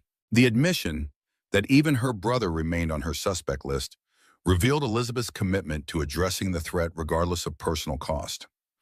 David recognized the weight of this position, having made similar calculations during operations where mission requirements superseded personal relationships. Their conversation paused as David's phone chimed with a security alert. Lucy's monitoring bracelet, disguised as a fitness tracker but containing sophisticated location and biometric sensors, indicated elevated heart rate and rapid movement. He accessed the NextSec security system, immediately locating her position in the design lab corridor, moving quickly toward the emergency stairwell, accompanied by her assigned security officer. David activated the communication channel. Status report. The security officer's response came immediately, professional but urgent. Protocol Amber. Unidentified individual attempted contact with the principal. Proceeding to secure location Delta. Protocol Amber. Their predetermined code for potential surveillance or approach by unknown persons, not immediate danger but requiring precautionary measures. Location Delta, the designated safe room on the executive floor where Lucy could be protected while threats were assessed. Elizabeth was already accessing building security systems, reviewing camera footage from the design lab corridor. There, Male subject, approximately 40, business attire, attempted to approach Lucy while her escort was speaking with the lab director. Security intervened before contact was made. David studied the footage, focusing on the unknown man's movements and positioning. The deliberate interception path, the calculated timing, the professional awareness of camera angles. Not random, not opportunistic. This was surveillance verification. Confirmation of Lucy's location and protection protocols by someone with tactical training. The significance of this development settled between them. Someone had identified Lucy as a pressure point, a potential vulnerability to exploit. The question was whether this represented an isolated incident or coordinated targeting. Elizabeth's expression hardened with determination. I'm implementing additional security measures for Lucy immediately. Dedicated protective detail, restricted building access to essential personnel only, and accelerated enrollment at Brighton Academy, where she'll have specialized security integration. David nodded approval while continuing to analyze the footage, searching for identifying features or behavioral indicators that might connect this individual to known operatives. The tactical approach suggested military or intelligence background, aligning with his suspicions that government elements might be monitoring his reemergence from anonymity. As Lucy was secured in the executive floor safe room, David and Elizabeth reviewed security protocols implementing enhanced measures throughout the building. The incident had elevated the investigation's urgency. If Lucy was being targeted, the timeline for identifying and neutralizing the security breach had contracted significantly. By evening, Lucy had been safely transferred to the corporate apartment under additional protection, the day's events explained as a simple security drill rather than actual concern. David maintained outward calm for his daughter's benefit while inwardly recalibrating threat assessments and response options. As Lucy settled with her sketchbook near the windows, now treated with specialized security film, rendering them bulletproof and anti-surveillance, David conferred with Elizabeth in the apartment's secure communication room. The space featured comprehensive countermeasures against electronic eavesdropping, allowing candid discussion of sensitive developments. Kevin Phillips is our most likely candidate based on behavioral indicators and financial anomalies. David began displaying analytical summaries on the secure terminal. But today's approach to Lucy suggests involvement beyond corporate espionage. This has hallmarks of professional intelligence operation. Elizabeth processed this assessment, connecting implications to broader security concerns. If we're dealing with state actors rather than criminal organizations, the threat matrix changes significantly. David nodded agreement, adjusting parameters on his analysis model. Phillips' background shows 3 years at Technion Institute in Israel before joining NextSec. Potential recruitment window for foreign intelligence services. Elizabeth frowned thoughtfully. We vetted him thoroughly, including counterintelligence screening. Nothing flagged in background checks. Professional intelligence services can create covers that withstand standard corporate vetting, David countered. Even enhanced procedures miss sophisticated legends established with government resources. The discussion continued as they evaluated potential connections between Kevin Phillips, the security vulnerability, and the approach to Lucy, developing theory that the events might represent coordinated efforts by a foreign intelligence service to compromise American infrastructure through NextSec's protection systems, while simultaneously establishing leverage against David to prevent his interference. Their analysis was interrupted by a security alert. Kevin Phillips had just accessed the building using his credentials despite having departed 4 hours earlier. The timing, 9:37 p.m., well outside normal business hours, immediately triggered enhanced monitoring protocols. David accessed the security camera network tracking Phillips' movement through the building. The engineer bypassed his usual workspace, taking the restricted elevator directly to the server floor housing NextSec's most critical systems. His movements displayed purpose and urgency, suggesting operation execution rather than routine work. Elizabeth activated emergency protocols implementing passive surveillance without alerting Phillips to their awareness. We need to understand his objective before intervening. If he's uploading the final component of the back door, we need technical evidence for prosecution. David concurred with this approach, though his instincts pushed toward immediate intervention. The calculated risk, allowing potential damage to gather evidence, represented the difference between his former operational parameters and current corporate constraints. In his previous life, he would have neutralized the threat immediately. Now, legal considerations and prosecution requirements shape tactical decisions. They observed as Phillips entered the restricted server room, using apparently legitimate credentials proceeding directly to a specific server bank containing NextSec's core security architecture. His actions displayed professional efficiency, connecting a specialized device to the system, bypassing standard monitoring alerts through expertly applied countermeasures, and initiating what appeared to be data transmission to an external location. Evidence secured, David concluded, already moving toward the door. Elizabeth locked down the building. All exits, all communications. I'm taking him now.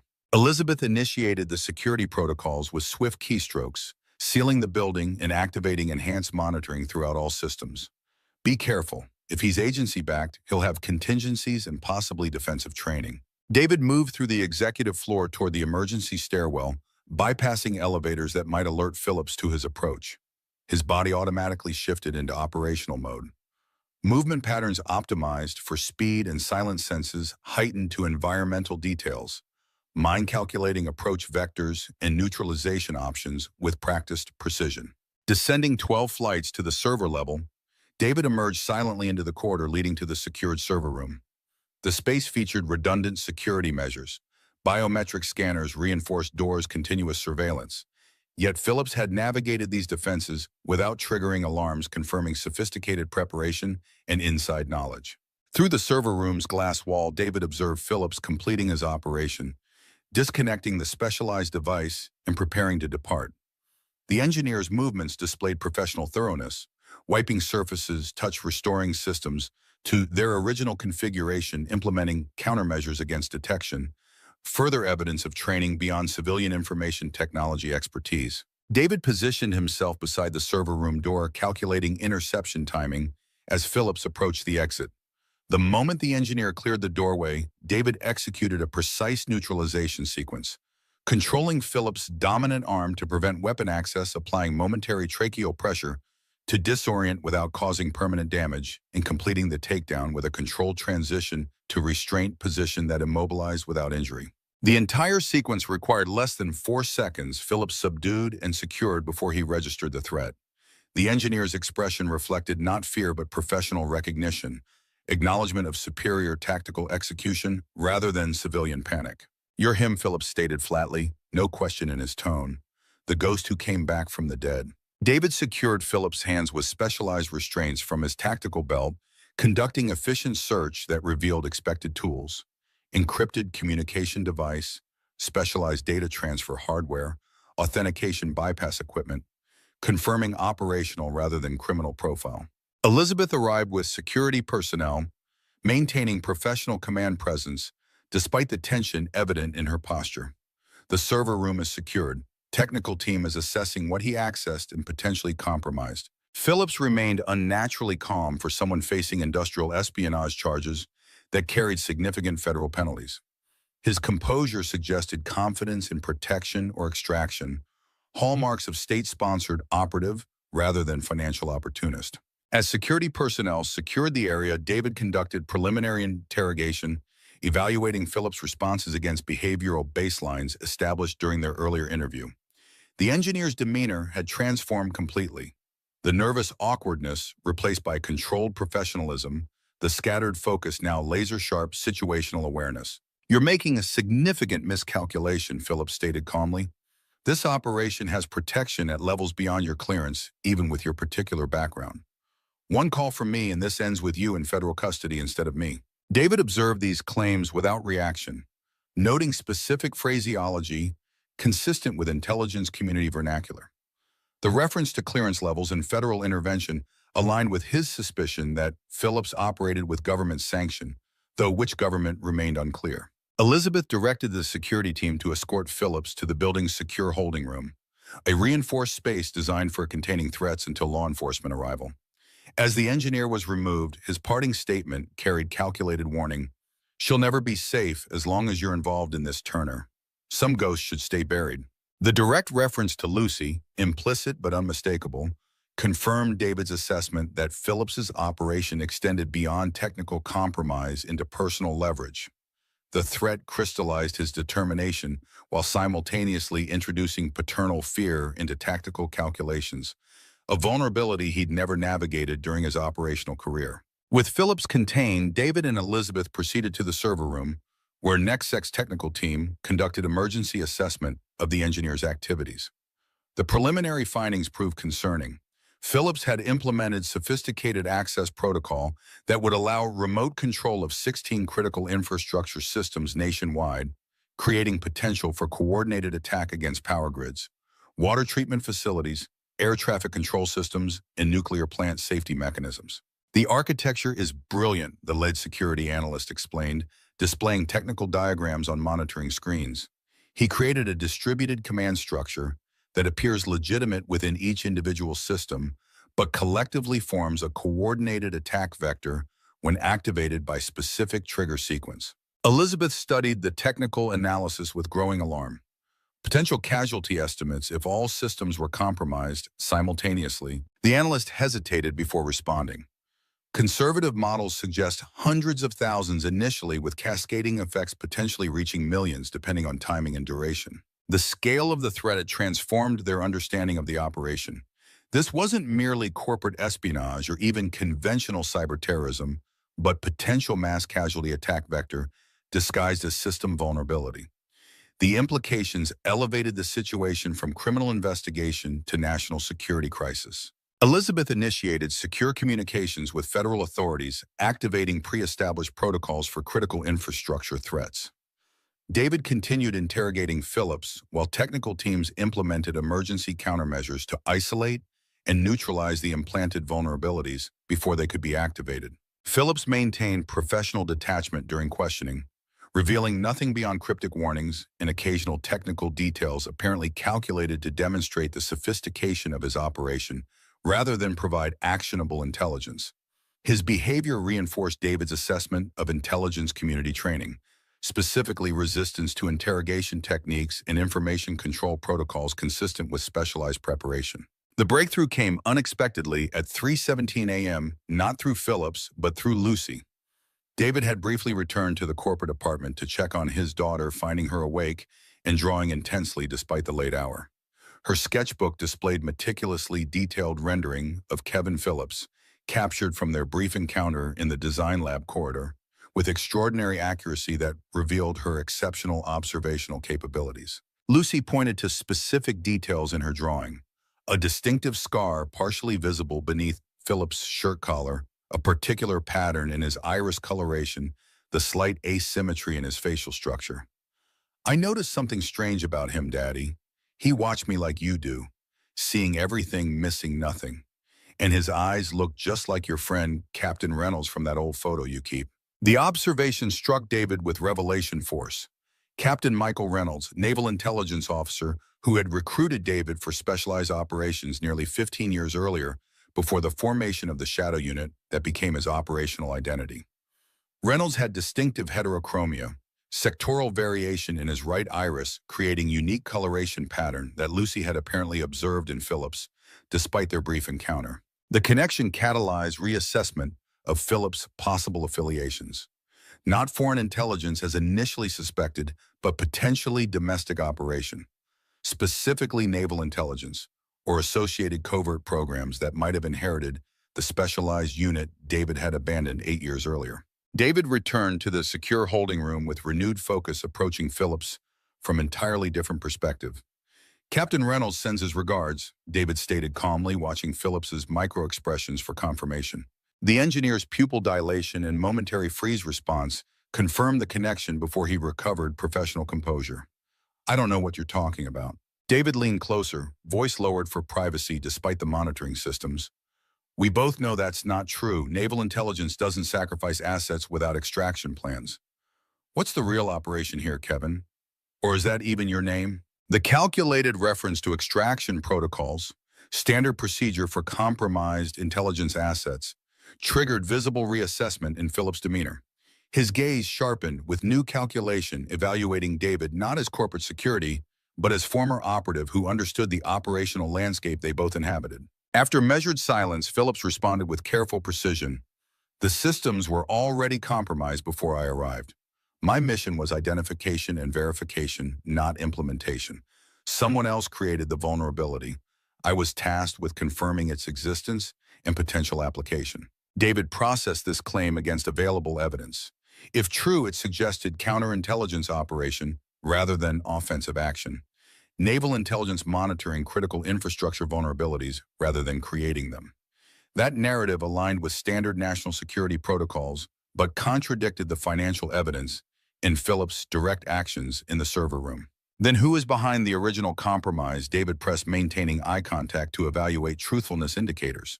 Phillips' expression revealed genuine uncertainty beneath professional control. That's what we've been trying to determine. The architecture signature suggests foreign development, but implementation required internal access at highest levels. The implication returned focus to Robert Chen, the only individual with sufficient system access and technical expertise to implement such sophisticated compromise without detection through standard security protocols. If Phillips' claim proved accurate, Robert's Pentagon background created concerning scenario: potential recruitment by foreign intelligence using existing government connections as cover and access mechanism. Elizabeth rejoined them, having completed secure communication with federal authorities. FBI Counterintelligence Division is 20 minutes out. Department of Homeland Security has implemented isolation protocols for all 16 affected infrastructure systems as precaution against activation. Phillips straightened at this information professional demeanor, shifting subtly toward cooperation rather than resistance. If DHS is isolating the systems, you need to know the trigger mechanism isn't time-based. It's designed to activate when isolation attempts are detected, specifically when all 16 systems implement emergency protocols simultaneously. The warning, delivered with urgent authenticity that registered as genuine in David's assessment, transformed their understanding of the immediate threat. Elizabeth immediately contacted federal authorities to halt the coordinated isolation, while David pressed Phillips for additional details needed to safely neutralize the activation protocols. Their conversation was interrupted by security alerts throughout the building, all systems suddenly registering multiple access attempts from external sources, systematic probing of defenses suggesting coordinated cyber attack. Simultaneously, perimeter sensors detected physical approach vectors, multiple vehicles converging on the building from different directions with tactical positioning, consistent with professional containment operation. Phillips assessed these developments with resigned recognition. Contingency response. My surveillance window expired without confirmation transmission. They've initiated extraction protocol combined with evidence elimination procedures. Elizabeth accessed security monitoring systems, confirming the assessment as surveillance footage showed tactically equipped teams approaching NextX building from multiple angles, their movement patterns and equipment suggesting professional military or intelligence operation rather than criminal assault. The scenario crystallized with disturbing clarity. They faced coordinated attack designed to extract Phillips and eliminate evidence of the infrastructure vulnerability before federal authorities arrived. The operation's sophistication and resources confirmed government involvement rather than criminal enterprise, though whether domestic rogue element or foreign intelligence remained unclear. Elizabeth activated NextX emergency defense systems, reinforced security barriers, signal jamming countermeasures, and automated protocols to preserve critical data against both cyber and physical attacks. David's mind shifted fully into tactical assessment, evaluating defense options against professional assault team while prioritizing Lucy's security above all other considerations. We need to move her immediately, David stated, already moving toward the executive elevator that would provide direct access to the corporate apartment. The containment team will have identified all building occupants, including Lucy. Standard protocol puts civilians first in any extraction sequence. Elizabeth nodded understanding, accessing building systems to create evacuation path while maintaining perimeter defenses to delay the approaching teams. Take her through the subsurface maintenance tunnel. It connects to adjacent building with separate security system and exit point 2 blocks east. Vehicle waiting at emergency coordinates. As David entered the emergency stairwell, his phone vibrated with encrypted message. Authentication sequence he hadn't seen in 8 years from communication system that supposedly no longer existed.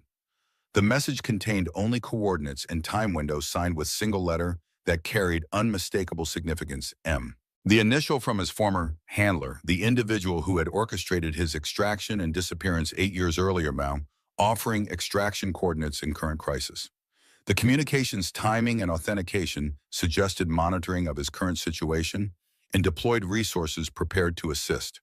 Remnants of the shadow organization he'd once served apparently still operational, despite official dissolution. David reached the corporate apartment to find Lucy already awake and dressed, her essential belongings packed in small backpack. Evidence of her practiced adaptation to emergency relocations throughout her young life. The security officer assigned to her protection maintained professional alertness, weapon ready, but concealed to avoid frightening the child. "Time to go on an adventure, Luce," David explained calmly, concealing the urgency driving his movements.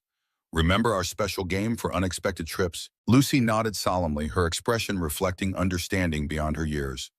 Quiet as mice, quick as rabbits, smart as foxes.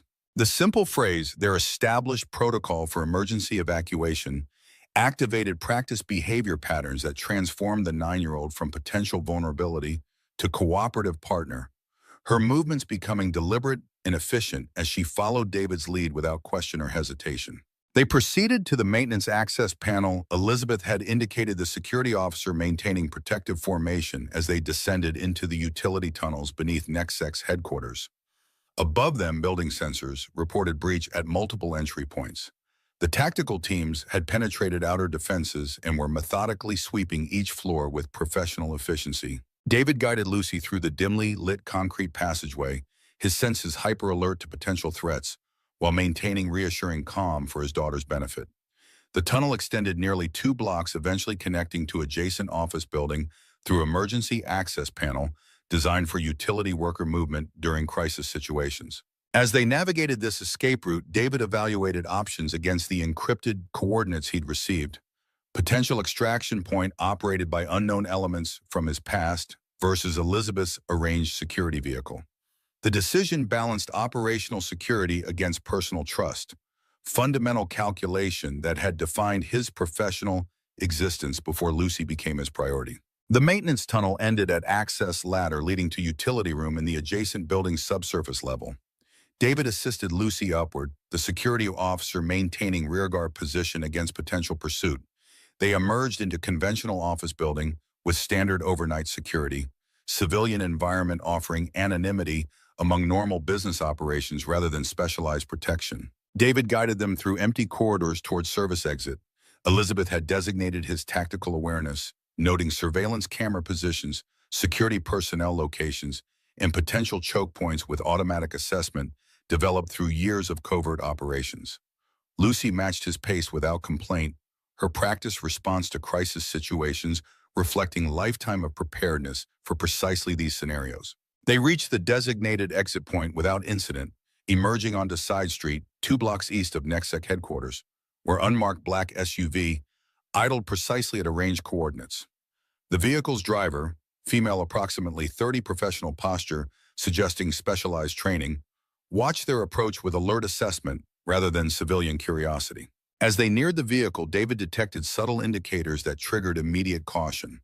Driver's hand position, suggesting concealed weapon readiness, engine running at specific RPM, indicating tactical preparedness, rather than casual idling, tinted windows, potentially concealing additional personnel within the vehicle.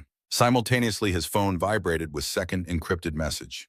Updated coordinates 3 blocks north, authentication code confirming trusted source, rather than potential interception or manipulation. The competing extraction options required immediate decision with Lucy's safety as paramount consideration.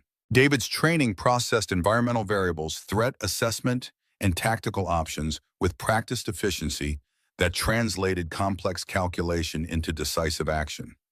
He guided Lucy past the SUV without acknowledgement, maintaining casual pace while communicating situation update to the security officer through predetermined hand signal, indicating potential threat. The driver's reaction confirmed his suspicions. Immediate communication into concealed microphone, followed by engine adjustment suggesting imminent pursuit rather than continued waiting. David led Lucy around the corner onto busier street with late-night pedestrian traffic providing cover among civilian activity, their pace quickening without drawing attention among scattered bar patrons and service workers ending late shifts. 3 blocks north at precisely the coordinates indicated in the encrypted message, black sedan with diplomatic plates waited at designated extraction point. The vehicle's particular configuration, specially modified Cadillac with reinforced frame and ballistic glass, matched transportation protocols from David's former operational unit, suggesting legitimate connection to his past rather than deception or trap. The driver's window lowered as they approached, revealing face David hadn't seen in 8 years. Michael Reynolds, naval intelligence officer, who had recruited him initially and later facilitated his disappearance following the IED incident that officially ended Phantom's existence. Time to come in from the cold, Commander Reynolds stated simply. Rear door opening with pneumatic precision to reveal secure transport compartment. Lucy first, then you. The security officer accompanying them maintained protective stance, weapon now visible as potential pursuers approached from multiple angles. The SUV driver coordinating with additional personnel emerging from surrounding positions in tactical containment pattern designed to prevent escape. David made final calculation, balancing known variables against uncertain alternatives, then guided Lucy into the diplomatic vehicle with gentle urgency that conveyed importance without triggering fear. Get in, Luce. This is an old friend who's going to help us. Lucy complied immediately, her trust in her father's judgment absolute, despite the unusual circumstances. David followed her into the vehicle, the security officer covering their entry before joining them in the specialized transport designed for personnel extraction from compromised positions. As Reynolds accelerated away from the converging containment team, diplomatic plates and vehicle designation providing passage without interference, David settled beside Lucy with protective arm around her shoulders. Her small body remained calm against his side, resilience built through years of preparation for situations she couldn't fully understand but had been trained to navigate. Where are we going? Lucy's question held curiosity without fear, her exceptional adaptability once again surfacing in crisis. David exchanged glances with Reynolds before answering with careful honesty tailored to his daughter's understanding. To meet some people who knew me a long time ago. People who might help us understand what's happening and keep us safe. As diplomatic immunity carried them through Boston's nighttime streets toward unknown destination, David recognized fundamental transformation in his circumstances. The careful separation between his former life and present identity had collapsed completely, drawing Lucy into world he'd abandoned before her birth. The boundaries between David Turner and Phantom had dissolved, creating an uncertain future that required integration rather than division of his compartmentalized existences. The weight of this transformation settled upon him with both relief and apprehension. Relief that resources from his operational past might now protect Lucy rather than threaten her, apprehension about introducing his daughter to shadows he'd kept hidden throughout her young life. The path forward remained unclear, but the immediate crisis had created momentum toward resolution. Confronting his past rather than evading it, addressing threats directly rather than through perpetual evasion. As the diplomatic vehicle carried them beyond city limits towards secured facility where answers might await, David held Lucy close with silent promise that transcended operational parameters or professional obligations. Whatever came next would be navigated with her well-being as non-negotiable priority. The oath that had guided him since abandoning Phantom's existence for fatherhood's greater purpose.